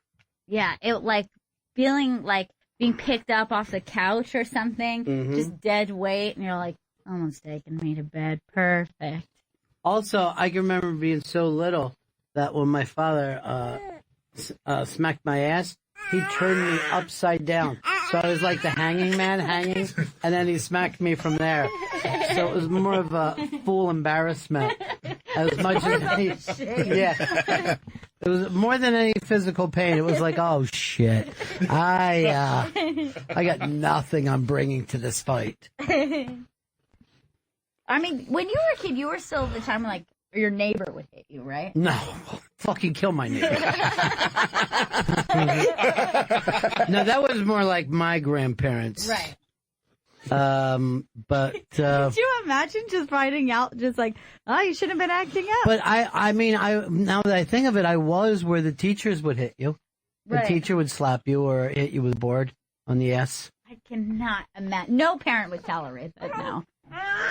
I think there are like Christian schools that they still do that. Right. Yeah. But it seems like people at this point don't even trust if a teacher gives their kid a bad Well, grade. can I tell you something? I feel like hitting this kid that you brought in here. Feels so weird, no football, right? Feels Yeah. nutty. Don't like it. Just thinking like last weekend. And oh, this is man. how this is going to go on now. I know, for months and months and months. I was thinking, no, there's 3 games left. Now there's one. There's one game. I don't know what to do with myself. Like 7 weeks to spring training or something like that. Yeah, but you know what? Not the same role. It's not the same. I know. 56 million people aren't watching a fucking game. Same with basketball. It's a lot of fun, but I'll watch the Sixers. I'll come in here to talk to you guys about it, and you'll be like, isn't Ben Simmons on that team? Embiid. It's not the same thing. It's not. The thing about football that makes it interesting is everybody watched it. Everybody saw it. Everybody has an opinion. So you think the most championship games should just be one game? That would kind of spice things. Like, football is one game that decides. Yeah, but I think the only reason that football is one game is that you can't have a series. People would die. You know what I mean? So, no. And I don't, and I think that home field advantage is so important in basketball and even baseball that, you couldn't play a one-off game. And people hate the one-off baseball games for some reason. I like them, but everyone's like, if he's in it, I'm in hell. No, I'm just saying that with the playoffs, it's like one and done. Then there's the big game at the end. Baseball, it's now you got the wild card game, you got the we all know that. Series. And we it made kind of drag. And basketball is 2 months, the playoffs. Right, but we made the point is that you can't judge a baseball team on one game. You can judge a football team on one game. Sometimes. Sometimes, like, remember the Patriots went undefeated and then lost the one game at the end. Right. And you're like, okay, were they or were they not a great team? But the thing of, well, yes, they were a great team. When you go 18-1, you're a great team. They're a great team that lost the championship, though. You know what I mean? Like, the same is true of boxing. Yes, there's upsets in boxing all the time. Does anybody think that fucking Ham and Egger that knocked out Tyson and was a better fighter than him? Buster Douglas. No, but that's the point. That's why you have the fight, It's also football's just a shorter season. It just every number makes sense. It's 16 weeks, 16 games, one playoff game. One playoff. Yes, because one game in football does to your body what fucking 19 weeks would do to you in baseball. They can't even play Thursday night. They can barely play Thursday night games. Yeah, they all hate it. They say that their body's nowhere near recovered by that time. Someone said to me the other day, why aren't the players playing on both fucking sides of the ball? Being an offensive lineman is not that different from being... I'm like, because they would die. They would physically Was die. Iron Man football? Yeah, they wanted to go back to 1930s football or high school football today. Why is high school football, like when I played high school football, I didn't understand why they wanted us playing both sides of the ball. It just felt dangerous. Well, how many guys were on your team? 20, 30. Right. So, let's say there's 22 people that have been known that would be needed. You'd only have 8 people. Yeah. You know what I mean? They're like, oh, that fucking dude can't play anyway. and when you're a good athlete in high school, the chances of running into another good athlete are pretty slim. You know what I mean? Yeah, you're usually like the best. Like every NBA player says in their town, they were the best player by far. Yes. And they didn't see another player at their level until they played travel ball and got But to even college. look at baseball. The fucking best pitcher also hits the most home runs. Yeah. And he's also the fastest guy. Because he's actually an elite athlete. Most of the time, you're not going to find that. I like the idea of that. It's like they finally get to be with people at their level. It's like when those when little people have the convention when they're like, oh, there's other people like me. That's what the pros are. It can be very, very, it can be very shocking to those guys that have dominated their whole life to get to a place now where there's just a small amount, between the two. I mean, look at Nick Foles. He's won a Super Bowl. He probably could have made it as a pro basketball player. He played college, basketball. But even that isn't good enough to stay in that thing. He's not the best quarterback on his team. That's got to be somewhat shocking. You know what I mean? When you were just like, where at one point he was the best quarterback in the whole state. You know what I mean? It's just like, hey, everybody on the other side of the state, like, I heard of that fucking dude. But do you know how many guys like dominate high school football and don't make it anywhere near professional football? It's stunning. Even D3 guys look like when you see them in high school, you think they're going to be D1 players going pro. Every division is pretty stacked in college football, and there's hundreds of teams in each. Well, I mean, in college football, you still, if someone is like fucking world-class speed, no one on that field is touching him. So it's easy for him to run a fucking kickback. You ever see how many kicks get run back in college football? You know what I mean? Because what percentage of college football players make it in the NFL? I know that the number of just NCAA athletes that go pro is 1% in all of. And no matter what the sport is. Yeah, just 1%. And 1 in 17, about 5.8%. 5%? 5.8% go from NCAA college to pro football. Seems ridiculous. Yeah, that seems really high. That seems high. Because you're only drafting a couple hundred players. Right? Excuse me, that was high school to college. Okay, from college to NFL is 0.01%. Oh, God. Way smaller. Can I get somebody else on the Google machine? I mean, he's truly bad at it. Let's get Juju to do it. Yeah. Babies are born with that thing where it's easier for them. Yeah, I just remember when my brother and I wanted to play pro ball, and my father would always just say, he goes, there's only 700 guys who put the uniform on in Major League Baseball. Right. That was his way of saying the chances are super, super small just to make the roster. He actually said to you, put down the bat, pick up the shovel. Pick up a book. Okay. Earl's still not educated. I get it. I know. I'm so sorry, Booker T. I did not pick up. All right, do we need to break before Schubert, or what do we do? We're going to break before Jimmy Schubert Unmasked. We come back. It's Unmasked with the incredibly funny Jimmy Schubert. You can get his special Zero Tolerance at jimmyschubert.com to buy or rent. jimmyschubert.com. Right back, Bennington.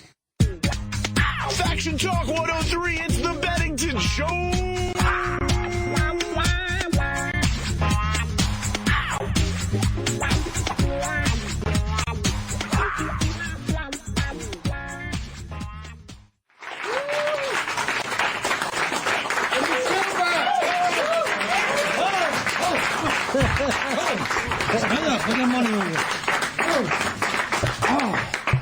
Good to see you, buddy. How are you? Good, Ronnie. How you doing, man? Now, you got the new special out, right? That is a do-it-yourself deal, or you put this together you can do yourself? that now with the social media. Produce the special you want, put it out there, self-release it. It's called Zero Tolerance. And that's your life. Well, it's just it's a statement of this from people getting on planes with therapy animals, or I get zero tolerance for stupidity. Apparently, we've moved the needle to you can't believe you watch. You know what's funny to me? You've lived in LA for what, 25, 30 years? Yeah, about that. Nothing has rubbed off on you, even slightly. There's nothing LA about you. I'm like Teflon. Nothing sticks to me, bro. I ain't eating tofu. I ain't having salads. You know, it's yeah, I don't. Well, it's probably because I'm never there. I'm always on the road. You know? are always on the road. Well, because people say, "Yeah, I want to be a comedian." I go, "Yeah, I hope you like airports."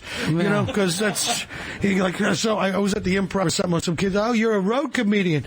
I go, "Yeah. Is there any other kind?" What do you think? You get to work 7 minutes for 20 years and stay in L.A.? And people go, "Ah, you're great. That's the tightest 7 minutes I've ever seen." But when you do come back to LA, you work the store and the Improv, right? Yeah, absolutely. I worked the store and the Improv. I started there. It's like, that's my home, man. I went there when I was a kid.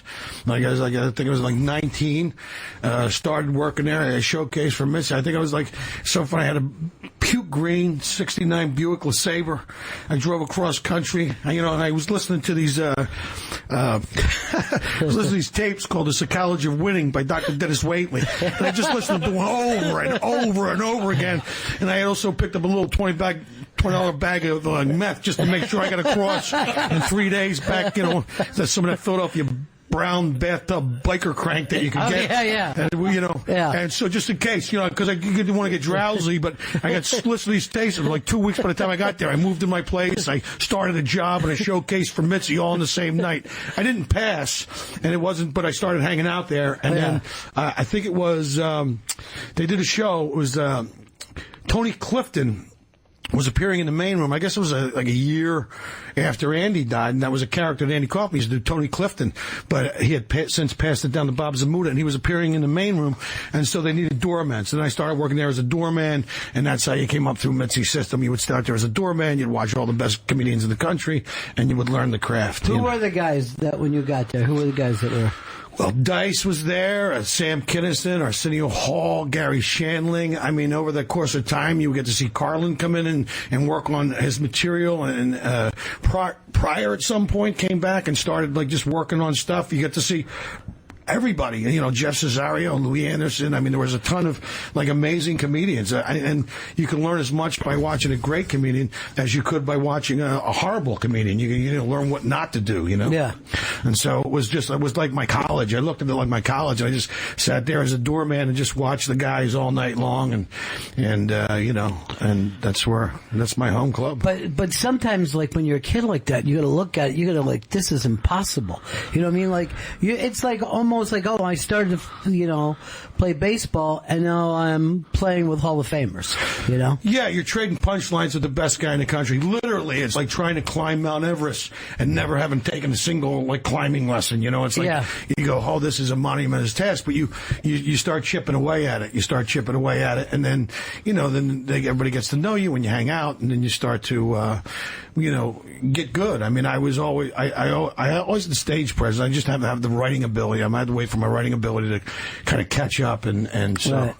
Right. But the character of Jimmy Schubert hasn't changed. No, same guy. Yeah. Same guy. Because that's most people, you're like, oh, I can't go back and watch this because of what I brought to the stage, but you've always seemed like Schubert to me. Well, it's funny. My point of view did change as I got older, so my kind of point of view changed, and so you kind of grew into it. I still had to find my voice. In fact, I don't think I found my voice till I moved to Florida in 92 after Kinison died, and I took a job as a house MC, and I was doing comedy 6 nights a week, and you had to do a half hour up front, and you had to do 15 in between, and there was this place called Haggerty's in Boca, which was the most horrible comedy club. It's like all these drunks would come in for happy hour, and then they would start the show at 8, and then all these people would just start heckling, and it was like they would hire a comedian, would start they would have the feature act would start on Tuesday, he gets fired by Wednesday, they had to have somebody come in, but it was a kind of a brutal room. Right. Well, that's why I'm always laughing now when they talk about making comedy clubs safe for women. I go, they were never even safe for men. You know what I mean? Most comedy club people don't realize, they're very border gangsterish or well, it's like, that's what I love. It's like, everybody goes, "Is comedy's really tough for women, or comedy's fucking tough for everybody." Yeah. It's the toughest thing you'll fucking do. You're gonna make a room full of 250 strangers laugh every night. It's not fucking easy. You go down like an Iraqi fighter pilot. You bomb constantly. People fucking heckle you and try to fight you after fucking shows. What fucking line of work did you think you were getting into? Yeah. Sometimes you're gonna fight your way out of the comedy club and fucking go to the car and get the pistol and then bring it into the fucking office. Make sure the guy doesn't fucking short you on Sunday night $200. Yeah. It's like fucking what the fuck? I don't know. You're gonna get callous on your feelings hanging out in fucking comedy clubs. And it's a safe space. What the fuck are you talking about? It was never fucking safe. No, it's never really been safe. But a lot of that might be because you're in there, Jimmy. But yeah. Well, you still are a Philly guy. Like I brought up, like nothing, it stuck to you. But I met your brothers, and they're like you. You know what I mean? It's like my mom had 6 of me. And they're all freaking hilarious. They're just big Irish guys, and you get, you know what I mean? And they're all funny. It's great. I mean, Philly it's kind of a direct city. They just come right at you, and that's kind of like, I grew up like that, and I got more fights inside my house than I ever did outside my house. My old man was a homicide detective. You know what I mean? I got 6 brothers. I got like one feeling, and I fucking dare you to hurt it.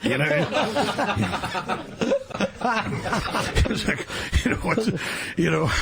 but we grew up in a different time. Though. Yeah. That's all. It's like somewhere in the middle of all that, you got this show business bug. You were a kid that loved show business. I did, man. I remember one time I come back from church in a station wagon. I remember having a fit because I think it was like 7 or 8. I couldn't dye my hair black and grow a little toothbrush mustache and be Charlie Chaplin. I couldn't, and so I started doing magic, which is like, kind of like, it's, you go to a magic store and buy like the acrobatic silks. It's like a way to get in the show business. You can entertain people. It's like what Steve Martin says, the poor man's way into show business. Yeah. And so I would torture my brothers up at night. Like, what do you think of this tricks? I had doves and shit. And finally, when I hit 18, I was like, fuck it.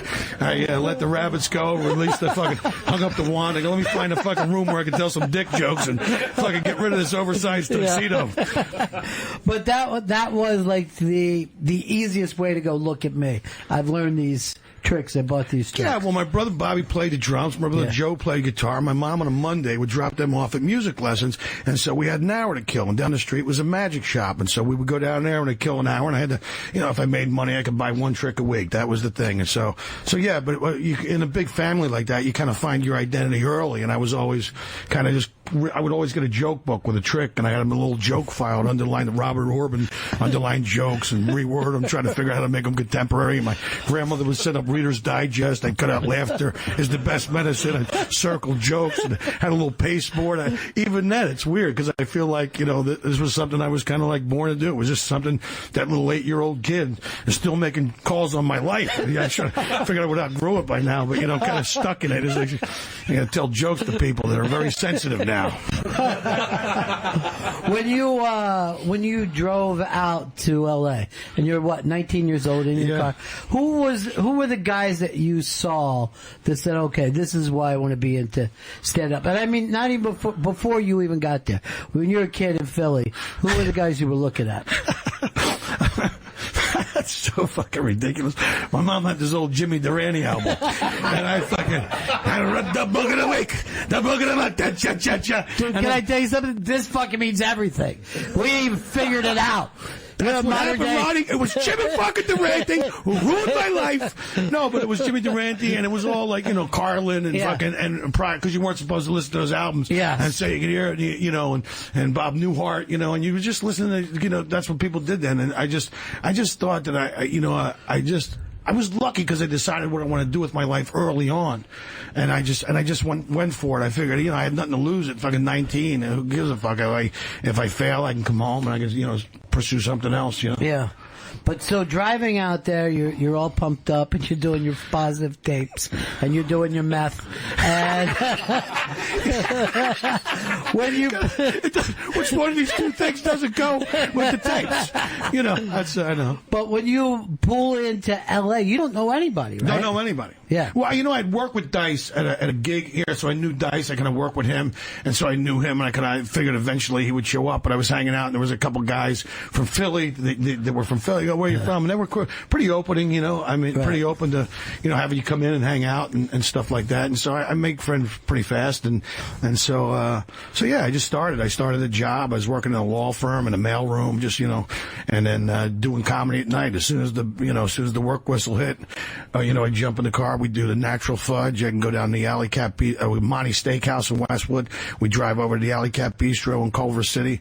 You go up to the Silver Screen Jazz Room, which was right next to the Comedy Store in the Hyatt, and then you go over to the Comedy Store for a late night spot because that's all I did. Like every night was like I just comedy. I didn't care about anything else. It was just comedy. I'd write, I work, and I was trying to get good enough so that I could make my living doing something that I love to do. You brought up Sam. How did you meet Kinnison? How did that happen? Well, it's funny because, you know, he was nobody at the time. They were still hanging out and you know, and so, you know, we would, a bunch of comedians would go out. They would sit there. They would eat. The incident that I think really kind of Sam was on stage on a Monday night, and I was at the Comedy Store. And at this point, you know, I had my motorcycle, this little Doro, and I kind of drove it backstage, and I was just kind of sitting on it. And you know, the Thai bartender was like, "Oh, tell him he got off now. He got off now," you know, because it was getting late. And then I said, "Well, you know," and I kind of just started my motorcycle, just goofing off. And then someone goes, "You going to drive that out there?" I go, "I don't know." He goes, "Well, it's never been done before." I said, "Well, you didn't have to say that." Click, click. And popped it in the gear, and I kind of dinked down these little 3 steps, and I just said, "It's last call. By the way, your ride's here." And I had no idea he was scared to death of motorcycles, but he says, "Let's do it." And he jumps on the back, and I'm like, "Oh, fuck." And then I had to hit these 3 steps and get up the steps with him on the back, and then we made this turn down this long hallway. People were jumping out of the way. I slid up, I popped out the door on the Sunset Boulevard, and I went him right down, and he had his death grip on, like, I didn't realize he's scared that they had a death grip on my ribcage. And we made this fucking U-turn, and he goes, "You're a crazy motherfucker." And then we like pulled up, and like there were like 40 people. I heard the bike go outside the building. They thought, you know, they were out on the sidewalk applauding, you know. And he got off the motorcycle, and I just kind of took off and went. I had to get back. I had to get up for work the next day. And so that kind of started it. I didn't see him for like 2 weeks, and then I walked back to the one Monday night. I came in the club, and I hear, "Jimmy Schubert, get over here, you crazy motherfucker!" And it was Sam, and he was standing with Lorraine Newman and Randy Quaid. And he told them the story, and I go, "Wow, the way he tells it's fucking cool."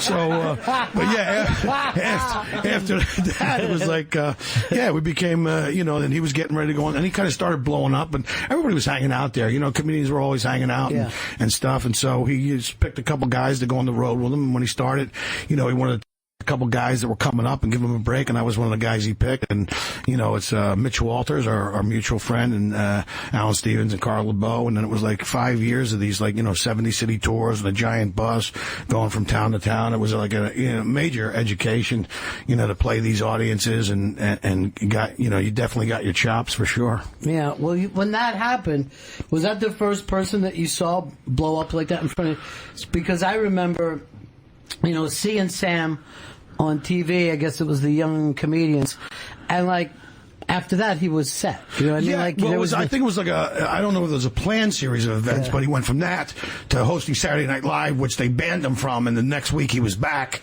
and he had 2 mounted cops on horseback when he walked out to redo it. So it was like, Sam had this uncanny ability to, what would have been a disaster for most people, to turn around and make him even bigger than it was initially. You know, and you think, well, he's banned from Saturday Night Live, and the next week he's back, except he has like 2 cops on horseback as an escort to make sure he doesn't get out of line. But you know, it was crazy, man. It was a crazy time. You know, I'm just lucky I was young enough to kind of hang out with these cats and do that, and you know. But that, like, he bypassed even clubs, right? Like, it was. Yeah, theaters. You know, funny because he would walk audiences. I would hear a story and I was a doorman. I watched it. You know, he would do this joke. Well, I want you to write the names of your 3 sacred dead on a napkin so I can wipe my ass with. And you see this beeline of people just heading for the fucking door. I go, Jesus Christ, this guy's a lunatic. But I guess what happened is he kind of found his voice. But he always had this following of, you know, all these like rock stars and actors, and they would come in to see Kinnison. You know, it was like ground zero for this comedy explosion of the 80s. But not only did he pop off, Dice popped off, Arsenio popped off. I mean, all these guys that were like, I mean, it was like, right. You know, an amazing time. It was just, you know, so you're at ground zero and you're watching all these guys and learning from all these guys. And so going out on the road with him, that was a once in a lifetime. Well, yeah, because I was a kid. You're getting ready to tour with one of the most controversial comedians in America. You know, on a fucking tour bus and go around the country. You know, what's fucking not to like in front of audiences like 5,300? I did the Spectrum in Philly, for Christ's sake. My grandmother came to the show. You know, and it was like, you know, you got these great fucking cool moments. You know, and so yeah, it was fun. I'm glad. I look back and I don't regret it at all. I probably would have not as partied as much as I did during that time period, but because you got sidetracked, you kind of get sucked up into that orbit, and it's better working on your own stuff. You know? Gee, do you? well, yeah, man. It was, that's what I said. That's what I said. In California, worried about all these turtles with the straws on their nose. I go, look, I had a straw in my nose for 7 years. I didn't turn out so bad. Fuck those turtles. All right, you know what I mean? Yeah. So, but yeah, it was just a crazy time. It was, and now when I'm faced with a crucial show business decision, I go, what would Sam Kinison have done? I do the exact opposite, and it usually works out. You know? Yeah. But at the time, I mean, how do you tell a young person not to have all the fun in the world? Because you guys had women hanging out and everybody. You shake anybody's hand and something would end up in your palm. I was crazy. His fan base was literally nuts. I mean, they would throw stuff up on stage. You need a Zamboni to come up and clean up for all the bindles that were laying at the foot of the stage and come and clean them up. And it was just like, I mean, this is a crazy, like, people go, what was it like being on Sunset Strip 28? Here's what it was like. So one night we were at, and I think this was like towards the end, we were in like AA, and we would go to the Rainbow because they had great pizza and great soup. And so we got in there, we got out, we didn't have a drink. All right, this is great. So we jump in my car, we pull out of the Rainbow, we get stuck at the light. Who pulls up? There's Artie in his limo. And, we're at the light. Sam goes, hey, you got any shit? He goes, yeah. Literally, we drove down to Sunset Plaza, less than a half mile. While we're driving down 30, Artie hands out a bag of blow to Sam at 35 miles an hour on Sunset Boulevard. And we got to go, well, I thought we made it. We're almost home. We're almost home.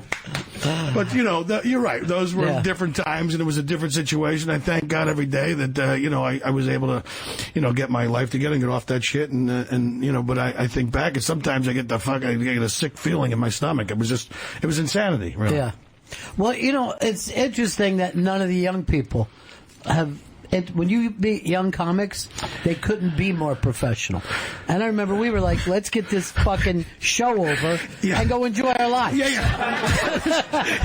The show was the least of our minds. Yeah, I was always funny. I had to really work and become a professional. That was the hard part. Right. But you're right. You couldn't do it today. You just couldn't do it today. There's no way. I mean, you have to get up every day and put your 8 hours in like everybody else. The business has changed like everything else. So you got to get up and, do your social media. Send your emails, do all your stuff. You can't, you got to write more jokes. You can't be sitting up all night looking through that peephole. No. Wake up with a big red ring from staring at the people all night. They're everywhere. Yeah, that was a fun way to spend the night. Yeah. It seemed it at the time. Yeah. One time I was in a handicap room and had 2 peepholes. I kept me busy all night long. What made you think? Because you didn't seem like you bottomed out the way some people did. Well, no, man. I just when Sam died, I just moved away from it. I got away from it. I wanted to get away from all the blows, so I moved to Florida. And I was, the point of entry. No, I was, before they put the Hialeah repress on it. And anyway, I just went down there and I started working as a house MC, and I really kind of just fell in love with why I really started doing it again. And so I was working and I was writing, and I really, when I knew eventually I would get back to Los Angeles, but I wanted to be ready this time. I wanted to be a professional. I wanted to be really funny. I wanted to be an authentic headliner, and I wanted to go back out there and compete with everybody that was doing it at the high level. We were talking a little bit about when Sam was gone, your life changed. But I think it probably took you years before it sunk in. Sam was gone. Yeah, it did. I mean, Sam was a great friend. I mean, he put a lot of cool moments in my life, and generally, helped me. I mean, kind of mentored me with stand up. I mean, it was definitely an influence in my life, comedically for sure. And it was just tough. But I mean, in this business, I've lost a lot of people. Mm-hmm. Freddie Soto and Mitch, they're guys you knew that were also doing this that that didn't make it. And, that group that you were talking about, too, which was the Outlaws, Sam Kinnison's Outlaws of Comedy. I think Carl LeBeau may be one of the funniest people and most talented people I've ever seen in my life. I agree with you 100%. And Carl was the guy who really kind of took me under and really explained how to play a 5,000-seat room, because it's not a comedy club. It's not a 200-seat comedy club like I was used to playing. And Carl said you had to perform. You had to be the joke. Yeah, don't just tell it, act out all the stuff. And Carl's, like, to this day, one of the most brilliantly funny physical comedians I've ever seen in my life. Yeah. And thank God for his influence, and because that's what I really wanted to do. I mean, Carl was hilarious, and Carl got so funny at one point, Sam didn't want to follow him, so he made Carl go out first, and then I had to follow him. And it was fucking... Thanks. And thanks for that. It was a little breather. We'd have put Schubert on after that. Yeah. And then, but yeah, I agree with you 100%. And, Carl's amazing. And still to this day, I just saw a show not too long ago. He does the midnight show at the Laugh Factory in Vegas at the Tropicana. Fucking hilarious, man. Hilarious to this day. And also just like writing stuff on his way to I've never seen anybody that could do that. Like this guy could go up on stage and do a brand new 45 minutes. That happened to him that day. I know. It's very, very strange. It's very crazy. Well, he's just that brilliant. I mean, he could just, even when you're in conversation, the guy would just go off on a tangent. Jesus. Yeah. But I guess he trained his mind to think like that. I mean, he was an actor and an improv guy and all that. He used all those tools, every tool in his toolbox. Well, I was thinking this when I watched your special. The fact that you just come out just throwing haymakers from the beginning till you end, just going for it. So it's just so damn funny, and you are relentless. You do not give the audience even a moment to themselves for an hour. Well, that's because that's how I learned how to do fucking comedy. I mean, I didn't tell a fucking 15-minute story with one fucking punchline. That's not how you do it. You come out throwing fucking haymakers. Bing, bang, body, head, body, head, body, head. And that's the writing. You go deep into the writing, and I love it, man. I love crafting stand-up. I love coming up with. I love doing that to an audience. I've had people come up and grab me and say, I was at my aunt's funeral today, and I wasn't going to come, and I came to your show, and you realize the power you have when someone sits in your audience. You don't know what the fuck they're going through, or people could be going through any number of things, but for that 45 minutes you're on stage, you get to make them laugh and laugh fucking hard till the sides hurt, their cheeks hurt, and for that brief time they forget about all that other fucking shit in their life, and I think that's a gift, and I love it. I fucking love it. I should be a fucking bitter old cocksucker now, but I love what I do. I love making people laugh, and I'm not. Well, that's a lot of young guys that will do this for whatever reason. Sometimes it seems like it's therapy for them, or they're going through stuff, but I think they forget about the entertainment, about truly entertaining. Yeah, everybody wants to jump on a soapbox now and tell everybody how to think and feel. And that's not the job. You're a fucking comedian. You're supposed to make people laugh. But it's kind of changed, man. It's like walking through a minefield now. You don't want to fucking piss anybody. Is anybody going to get upset at this premise? How about this premise? Anybody, and you can't create art like that. You can't write jokes and go, boy, I hope nobody, that's part of the funny fucking thing. It's like, nothing funny than watch a guy guy fucking trip down the steps, or someone's going to get hurt. It's fucking funny. Someone trips and falls. It's fucking hilarious. Someone's going to, I'm sorry that you grew up in a fucking bubble.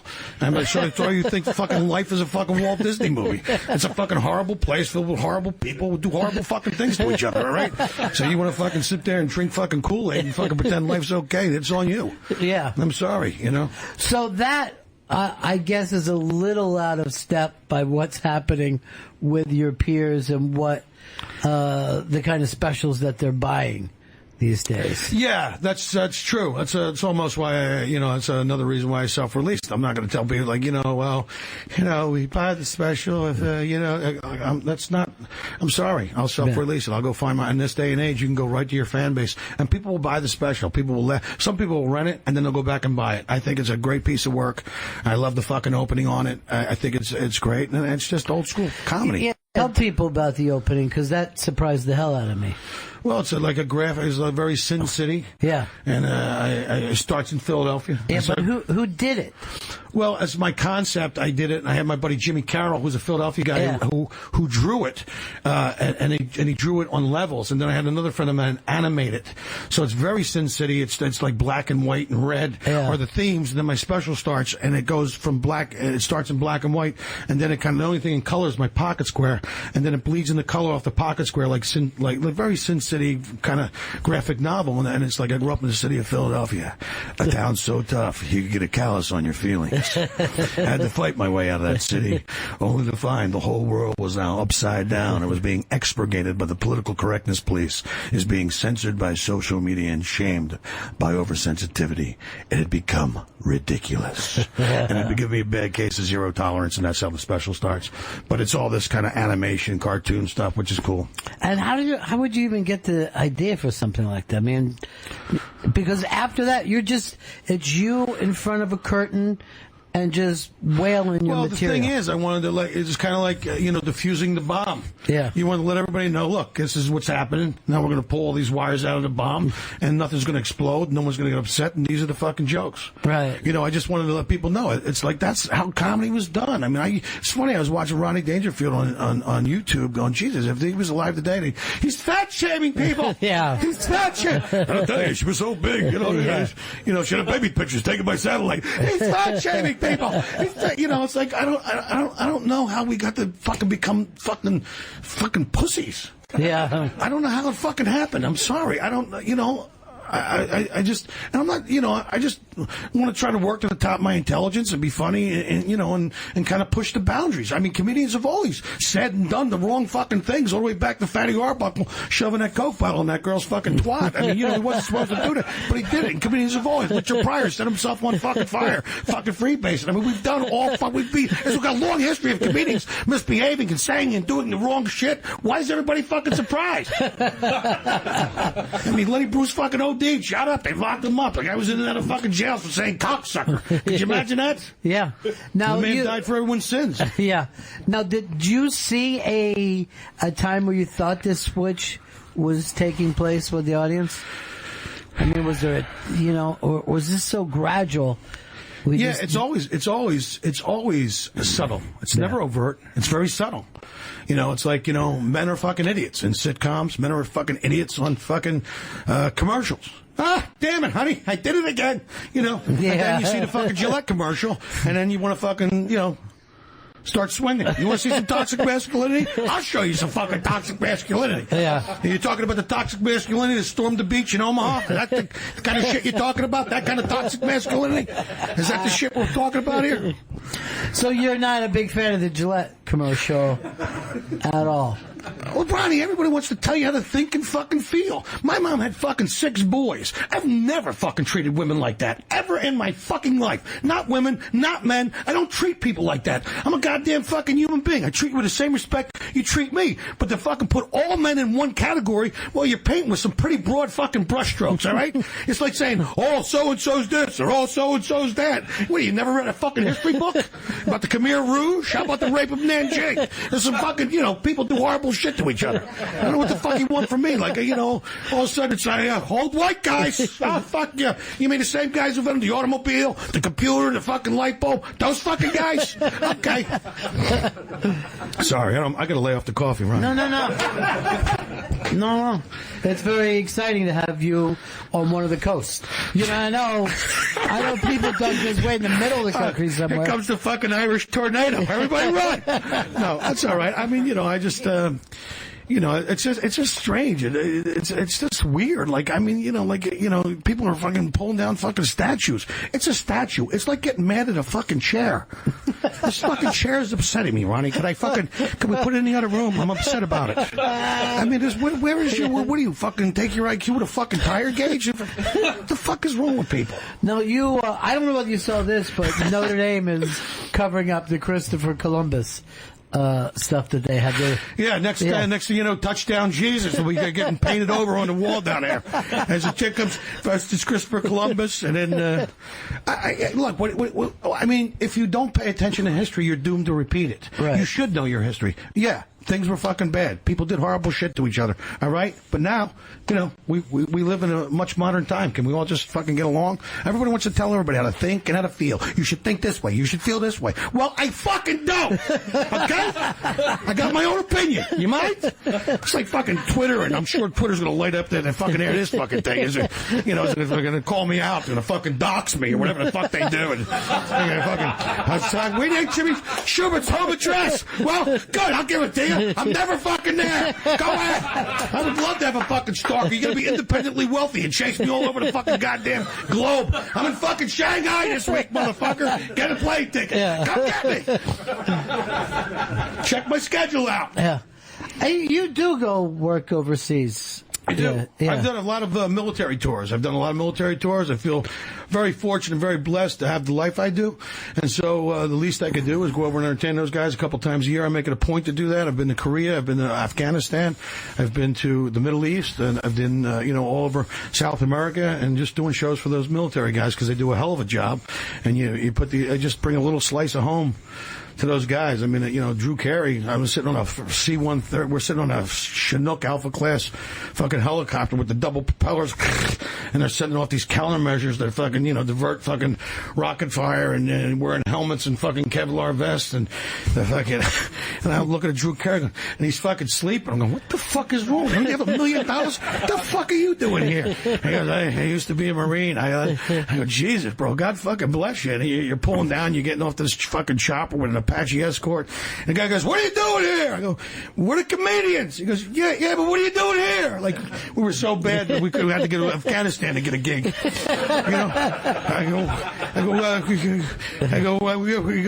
goes, well, you should have been here about this time yesterday. They were shelling us. I go, now that must suck. He goes, not really. They're not very good shots. Come on. And you're running with fucking helmet. And then you got to go do these, shows. Like, it was like, I mean, there's guys that were doing coming back off a mission where they took some firefighting and like 45 minutes later, they're sitting in front of you with their M16s and you're telling them fucking jokes and making them laugh. And so I don't think there's any better thing than that, really. I mean, and I love doing it. I mean, for me, it was like a thing, but I like doing that stuff. I mean, I got to go to Cleveland for the 15th fucking timer. Maybe I could go to fucking Beijing for a one-nighter and then hit up fucking Shanghai. And thinking, so, and Nietzsche no fangama, niamash. Yeah, that's all I know, right? I can say how much for a hand job with no eye contact. That's the extent of my Chinese skills. So you've never married, right? No. Never married? Why? I'm tired of having a good time. When you're tired of having fun, Ronnie, I'll settle down. I'm in the old age show, motherfucker. She likes me. She's younger. She's 86. But that is something that you've given up. Yeah, you make sacrifices. Those are the sacrifices you make. I mean, would I love to? Yeah, but the other thing is, I got 5 brothers. They all have kids. I got tons of nieces and nephews. It's not the same thing, but still, it's going to have to do because I'm not going to have a fucking 2-year-old running around in my house now, jamming fucking crowns in my fucking DVD recorder and. But remember when you were a kid and the single uncle who didn't have kids? I go look at that fucking guy. Yeah. I'm going to be that guy, Ronnie. I'm going to be that guy. We're sitting with the kids at the little table. It's Thanksgiving. Everybody settle down. Uncle Jimmy's here. Yeah. You're telling them old road stories with Kinnison and Dice. Shit. Well, it's not that I didn't want to. It just didn't work out. I fucking tried. Jesus, you know. I mean, you know, it's funny because when you travel, it's like fucking dog years. Your relationship is in dog years. You know, so you're traveling. So it's like it's not really a year. It's 6 months. It's 4 months, 5 months that you're together and spending time with each other. And so it's like dog years. And then you know, and I was in long-term relationships. You know, with 7 years and 3 years and 4 years, and then the last one was 4 years, and then you know what I mean. I just got a bad picker, Ronnie. So I don't want to put up with my shit. Yeah. Yeah. I have a hard time believing it's anybody's fault but yours. No, it's mine. It's mine. I'll own it. It's me. I've done it. And now I'm done. After this last debacle, I'm not fucking dating this fucking #me2 generation. I'm going to go back to my hotel room and beat off like Miggs from Silence of the Lambs. You can fucking pop a fucking little toddler juice into a tissue of love and call it a fucking night. I'm not even swiping right or swiping left. I don't even give a fuck, bro. You're on your own. I'm done. You pulled yourself out of the game, huh? Yeah, I'm retiring my fucking pecker, Ronnie. Yeah. It was a Hall of Fame career, Ronnie. I just got to fucking take a bronze of it and put it in fucking Canton. Right next to Schmatty. That's fucking hilarious.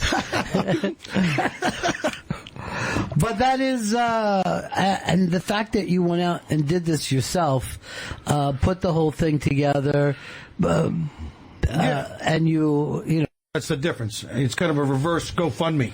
I've done it. Now go fund me. Go fucking buy one.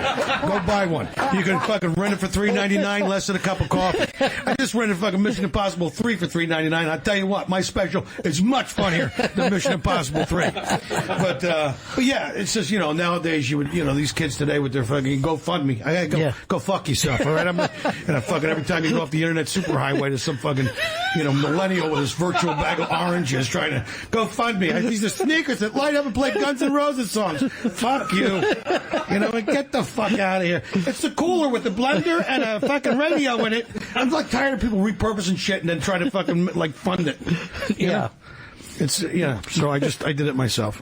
Sometimes I just wanted to fucking do a special. I wanted to do it my way. I wanted to make it fucking cool, like I did with my last special. This is the second special I did. I did, Live and Kickin' with that great opening and so I'll just continue to create content and keep putting out my CDs and DVDs. I've done it my whole life. I'm not going to wait for some, fucking mid-level fucking entertainment douchebag to go and give me the green light. Right. And that's what they want. I mean, sometimes if you go out and become successful on your own, they kind of hate you because you didn't need their stamp of approval and your showbiz passport to kind of go out. So I'll continue to do what it is. Did you swing it by any of the major platforms before you? Yeah, I distributed did. Yeah. You know what I said? If you were a minority, we would have bought this thing. I said, yeah. Did you see it? I'm fucking white. I'm critically white. I need fucking pigment injections. Okay. If I go in, the only way I stand to get a tan is if I get melanoma and it all grows together. Yeah. And so I'm not. I said, did you watch the special? They said, we watched a couple minutes. So what you're saying is that you don't care about the content. You care more about what I look like. And if you did that to any other fucking ethnic group, it would be, and they all said, well, if you say I said that, I'll deny it. Of course you will, because you're a fucking coward. Yeah. You know what I mean? It's ageism and fucking sexism and everything else that goes on in this fucking very liberal show business that we work in. Right. I take it you're politically not very liberal? Ronnie, I would consider myself a libertarian. Is that right? Yeah, right down the middle, Ronnie. Well, the funny thing is, I don't, I mean, these choices we got. Mm-hmm. I mean, we were supposed to live in you got fucking shit, you got fucking orange shit, you got a fucking guy, a fucking 77 years old socialist who combs his hair with a fucking balloon. I mean, what are we fucking talking about here? Yeah. I mean, it's like, if you can argue that one side's better than the other, then you're a fucking moron. The difference between, you can't tell the fucking difference between them. They all go up there with these great ideas and then they wrap their lips around a fat-robbing cock of corporate greed and they fuck you over. They've been fucking over the middle class for 30 years. You can explain to me why I got to pay $3.50 to get my money out of a fucking ATM machine? Huh? What was I saving my money for as a kid? So you could fuck me when I get older? I mean, it's just, we're getting fucked over. You take these, you go down these fucking blind fucking ideas. I mean, I don't buy into it. It doesn't make a difference. And the more things change, the more it stays the same. And it's never going to fucking change. It's just never going to change. And people, well, you gotta save the whales. Like, we can't even save each other, you fucking idiot. You don't worry about the fucking whales? I literally can't believe you gave up meth and coke. I'm sitting here. I've been in this conversation before when we had a mirror laying on the table. Well, Ronnie, that was the problem. Because I'm like this normally, and I would do a bump and I get real quiet. I become very unfunny. So no, but I just everybody wants to so everybody keeps waiting for a politician's going to come along and save the day. Really, fucking pull the other leg and plays fucking jingle bells. I'm not buying into it. I got more important shit to do than to talk about it, to worry about it, who's doing fucking what. I don't give a flying fuck. They're all fucking idiots, and everybody gets on board. Go ahead, go do your thing. I'm gonna go fucking put money on in the bank account. Yeah, telling dick jokes. I'm sorry. No, you're single. It's hard for me to believe that there hasn't been a woman who didn't say, I want to hear this every night. Hey, Ronnie, the truth is, I'm a real teddy bear, all right? I'm just fucking, I just had a couple cups of coffee too many. No, I'm not, well, why, you going to bring in the girls? Well, you have the relationship number one. Here they come to testify against you. No, that'll be, that'll be your own judgment day. Yeah, no, it's fine. I mean, no, I just, especially in this culture. I mean, you can't even fucking do jokes about it. I mean, it's like, people are just waiting to get fucking upset. You can't create art that way. You can't write jokes that way. I mean, when you come to a comedy club, it's a fucking joke. I'm just kidding. Remember when we used to tell fucking jokes in this fucking country? I obviously, I'm from your world. I agree with everything you said. But for some reason, with this generation, we must be missing something. You know what I mean? Like, there's something that we have to be missing if they're that committed to this, At some point, what is this? Why are feelings a lot more precious than people of our generation thought that they were? Well, probably because they were hugged when they were younger. Yeah, that might have been part I never of it. got fucking hugged. No. I get a fucking beefsteak across the cake hole. Coming in at fucking 2 o'clock in the morning. Where the fuck were you? Yeah. I don't know. I mean, I get it. Like, in a perfect world, in a fucking utopian fucking world where people would fucking be human beings, and it's all social media. It's nothing but fucking hate. Fucking Instagram, Twitter, and Facebook are all fucking internet ghettos designed to eradicate original thought or ideas, and they go, don't bully people. And the first thing you step out of line, they fucking bully you. No. So, this was your idea not to bully people. Believe me, I don't know. You're right. I guess at some point, but I've become very open. I'm like, so fucking liberal. I just happen to be a fiscal conservative. I want the government wasting my money on stupid shit. There's nothing socially liberal about you, Jimmy. Not even slightly. Really? I know that's always, you can get away with that gimmick of socially, but fiscally, no one ever is. Okay, well that's fine. Then I guess I'm not. All right, fine. Fuck it, Ronnie. You convinced me. Boy, twist my arm, Ronnie. But I do find this interesting. Think of anybody today who wouldn't lose it if their 19-year-old kid drove across the country to a city that he never was in his life to chase his show business dreams. There would be so many safety nets set up for anybody who did that now. Well, yeah. Well, there wasn't for me. I mean, you weren't calling it home every night and saying, I got here. I got in a motorcycle accident in 1986. I had a type 3 fracture in my lower tib and fib. I shattered 3 inches of bone. I had to get a bone graft off my hip because it's one of the only bones beside your skull that'll regenerate itself. And I never left L.A. I wanted to go home, but I never did because if you get tested in life, you get fucking life will fucking bully you if you let it. Fuck the bully guy. Life will bully you if you let it. You gotta get in there and fight for your fucking dreams and do what it is you want to do. I mean, I don't know how it works today. I mean, hey, Dad, can I get your Amex card? I need it.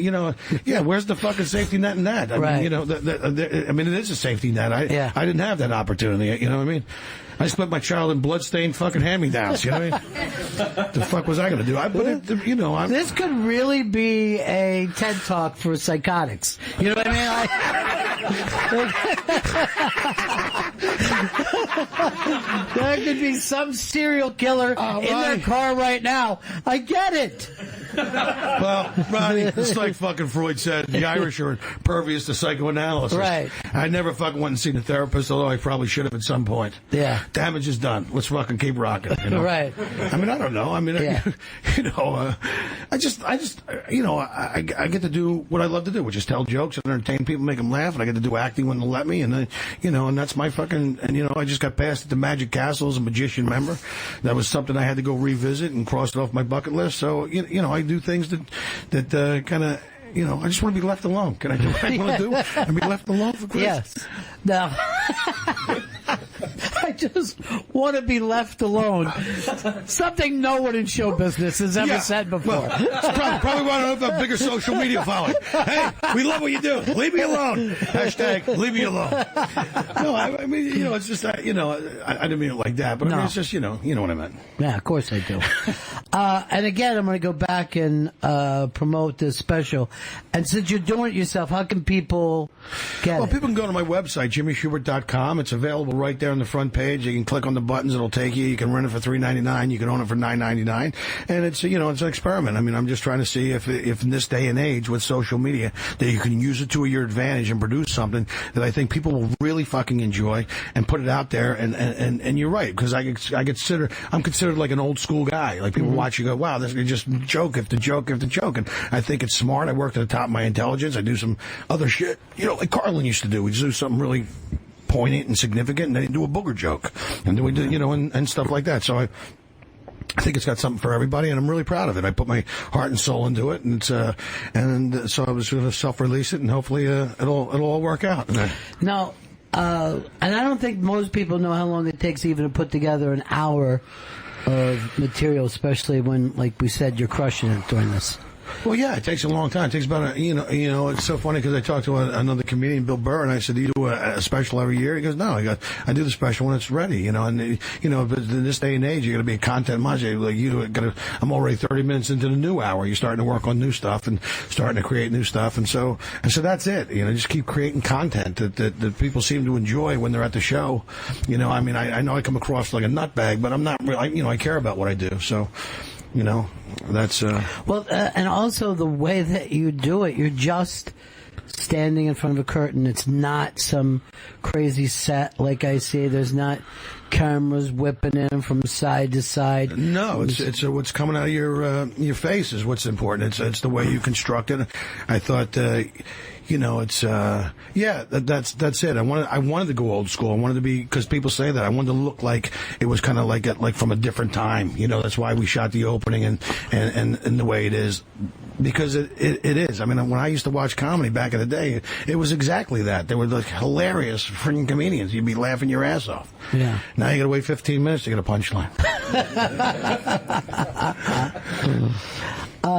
And you'll work the Improv and still the store. So how long have you been at the store? I mean, what's the difference from when you got there to now?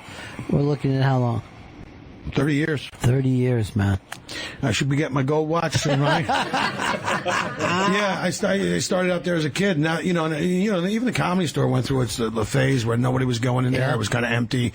And now it's every show's sold out. They got lineups. I mean, it's Joe Rogan, Bill Burr, Krista Lee, Brian Callen. I mean, they're, I mean, it's great. It's amazing. I'm glad to see that's kind of had a resurgence, So. Yeah.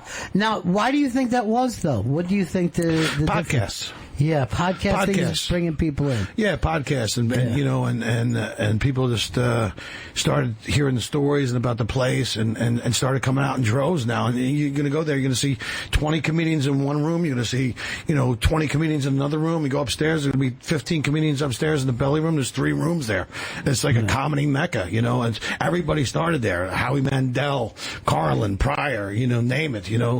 Rodney Dangerfield would come in that place. I mean, it was just Roseanne Barr started there. I watched her the first night. She did her set in front of Mitzi, and crushed it. And then she went to the main room and crushed it. And Jim McCauley, the old talent coordinator for the comedy from the Tonight Show, was there. She got on the Tonight Show, and 2 weeks later they were working on developing a sitcom for her. I mean, it's a magic place. There's you could go there and change your life. Yeah. And of course, the Cellar in New York is running the same kind of numbers. Absolutely, the same kind of operation. In fact, I heard someone say recently that the Comedy Store and the Cellar may be two of the most important comedy clubs in America right now. You know? Because you could go, you can see Aziz Ansari or Chris Rock or Dave Chappelle, and Dave Chappelle's been coming to the Comedy Store too. It's amazing. It's great. But I think that you have, like, when the podcasting came out, I'm like, well, they're just working to their own fans. I thought it was a very strange thing, but everybody is. So if you've got 15 comics, you got 15 different fan bases coming out. Yeah, exactly. Yeah. It spreads out. It's like, so yeah, it's great. It's great for comedy. It's, someone said to me recently that, they came to my show. They said, they love your show because you didn't discuss politics. You didn't do any of that. You were just funny from beginning to end. And I just don't want, that's the kind of, anytime you bring that up now, you just divide your audience right in half. So it's better to just go for the jokes. There's plenty of stuff happening in the world today. You don't even got to discuss that stuff. Yeah. And so you just got to be, funny in other ways. And yet, people bring up, particularly Trump. I don't think anyone's ever been the topic of conversation. Well, you know what? So many people are doing it, Ronnie. It's almost like generic now. I mean, how many bad fucking hair jokes can you fucking get in that thing? Okay, we get it. It's just, but it's like I don't think audiences want to see that now. If they did, they'd stay home and watch any one of the late night talk shows because that's where it goes. They don't. They're actually getting away from that. They want to go to some comic club. People want to laugh. They've had enough of that shit. It's on the fucking airwaves. I mean, I got rid of my cable box. I don't want that shit in my house. I listen to music now. I don't want to hear it. Why do you think they call it fucking programming? How should I feel? How should I think? What should I buy? What should I do? Because the new American dream now, it's not, the American dream isn't for you. You don't get to have it now in this climate and the finances the way they are. You get to sit on your couch and eat your Haagen-Dazs and your Pizza Hut and wash it down with Coca-Cola and work on your type 2 diabetes while you text your fucking vote in because someone could dance with a star, they could sing, and on your iPhone and the AT&T network. And when you wake up, realize you no longer live in a country that resembles anything of what America stood for or once was. You call to complain, you'll be talking to somebody in India. That's what they, but that's, it's. But at least you're handling it well. You don't let it bother you at all. No, right at all. No, not at all.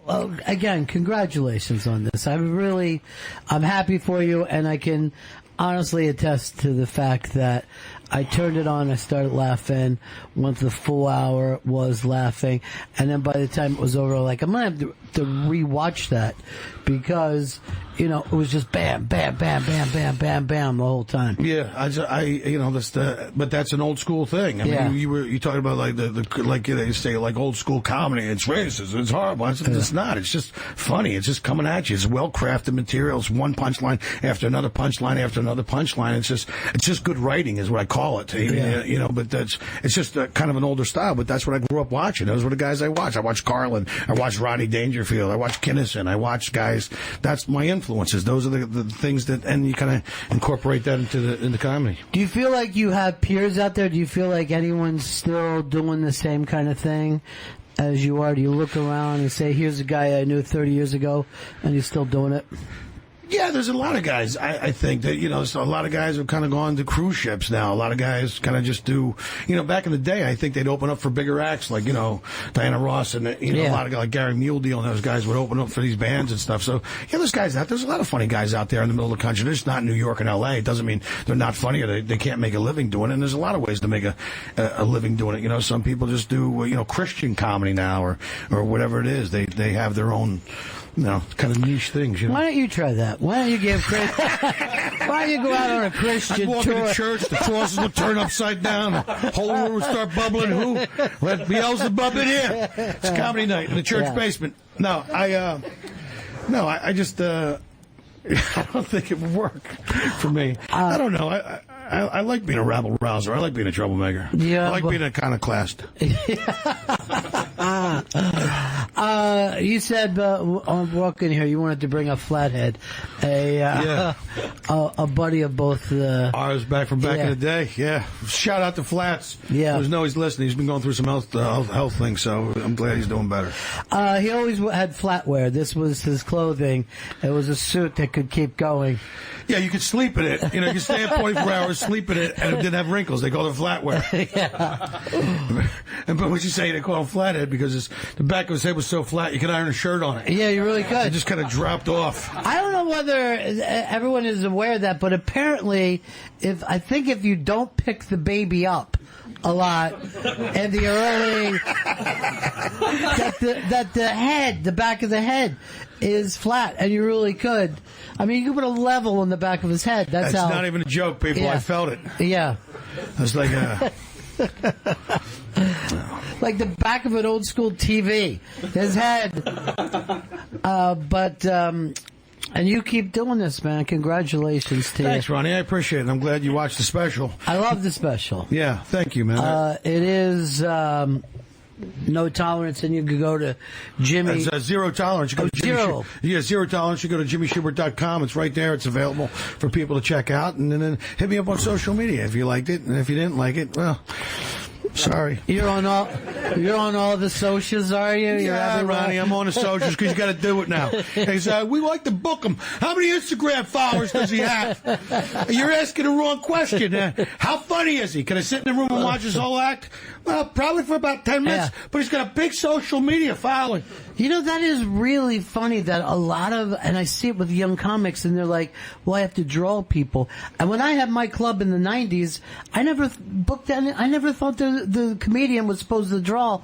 I thought the club was supposed to draw, and then the comedian would make them laugh. I think it's mutual. Yeah. I think it's mutual. I think, you enter into a contract with a club owner, so I'm going to do everything I can to promote the event. Right. You do everything to promote your event. So I told my agent, he goes, next time they ask you how many Instagram followers I have, why don't you ask them how many Instagram followers they have?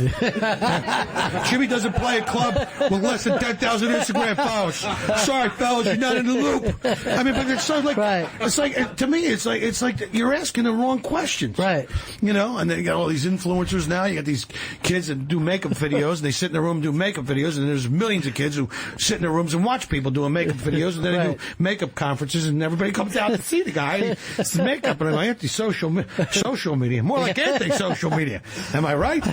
Anyway, but it's, but it's. But it is funny though, like, how many Instagram followers you have? 10,000. But they're not in Akron. If you're playing Akron, what do you fucking care? If someone's following this guy in San Francisco. Yeah, well, Twitter just a thing. Like, everybody's got fake Twitter followers. Everybody bought their Twitter follers. Yeah. It's, hey, can I get 10,000? So you meet a guy in the back, hey, I need 10,000 Twitter followers. Can you hook me up with 10,000 Twitter followers?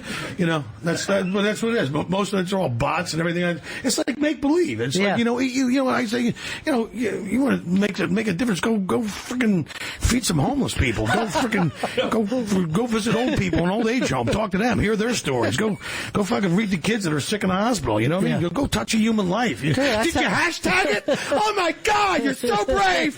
Did you hashtag it? Yeah, that other side of that sounds like a nightmare to me. I'm not going to go anywhere. I'm not going to lie to you, Jimmy. I don't want to get anything. Yeah. JimmySchubert.com. Thank you so much, my friend. Thanks for having me, Ronnie. Seriously, one of the funniest people in the world. Thank you so much. Thank you, Ronnie. Thank you, everybody. Thank you very much.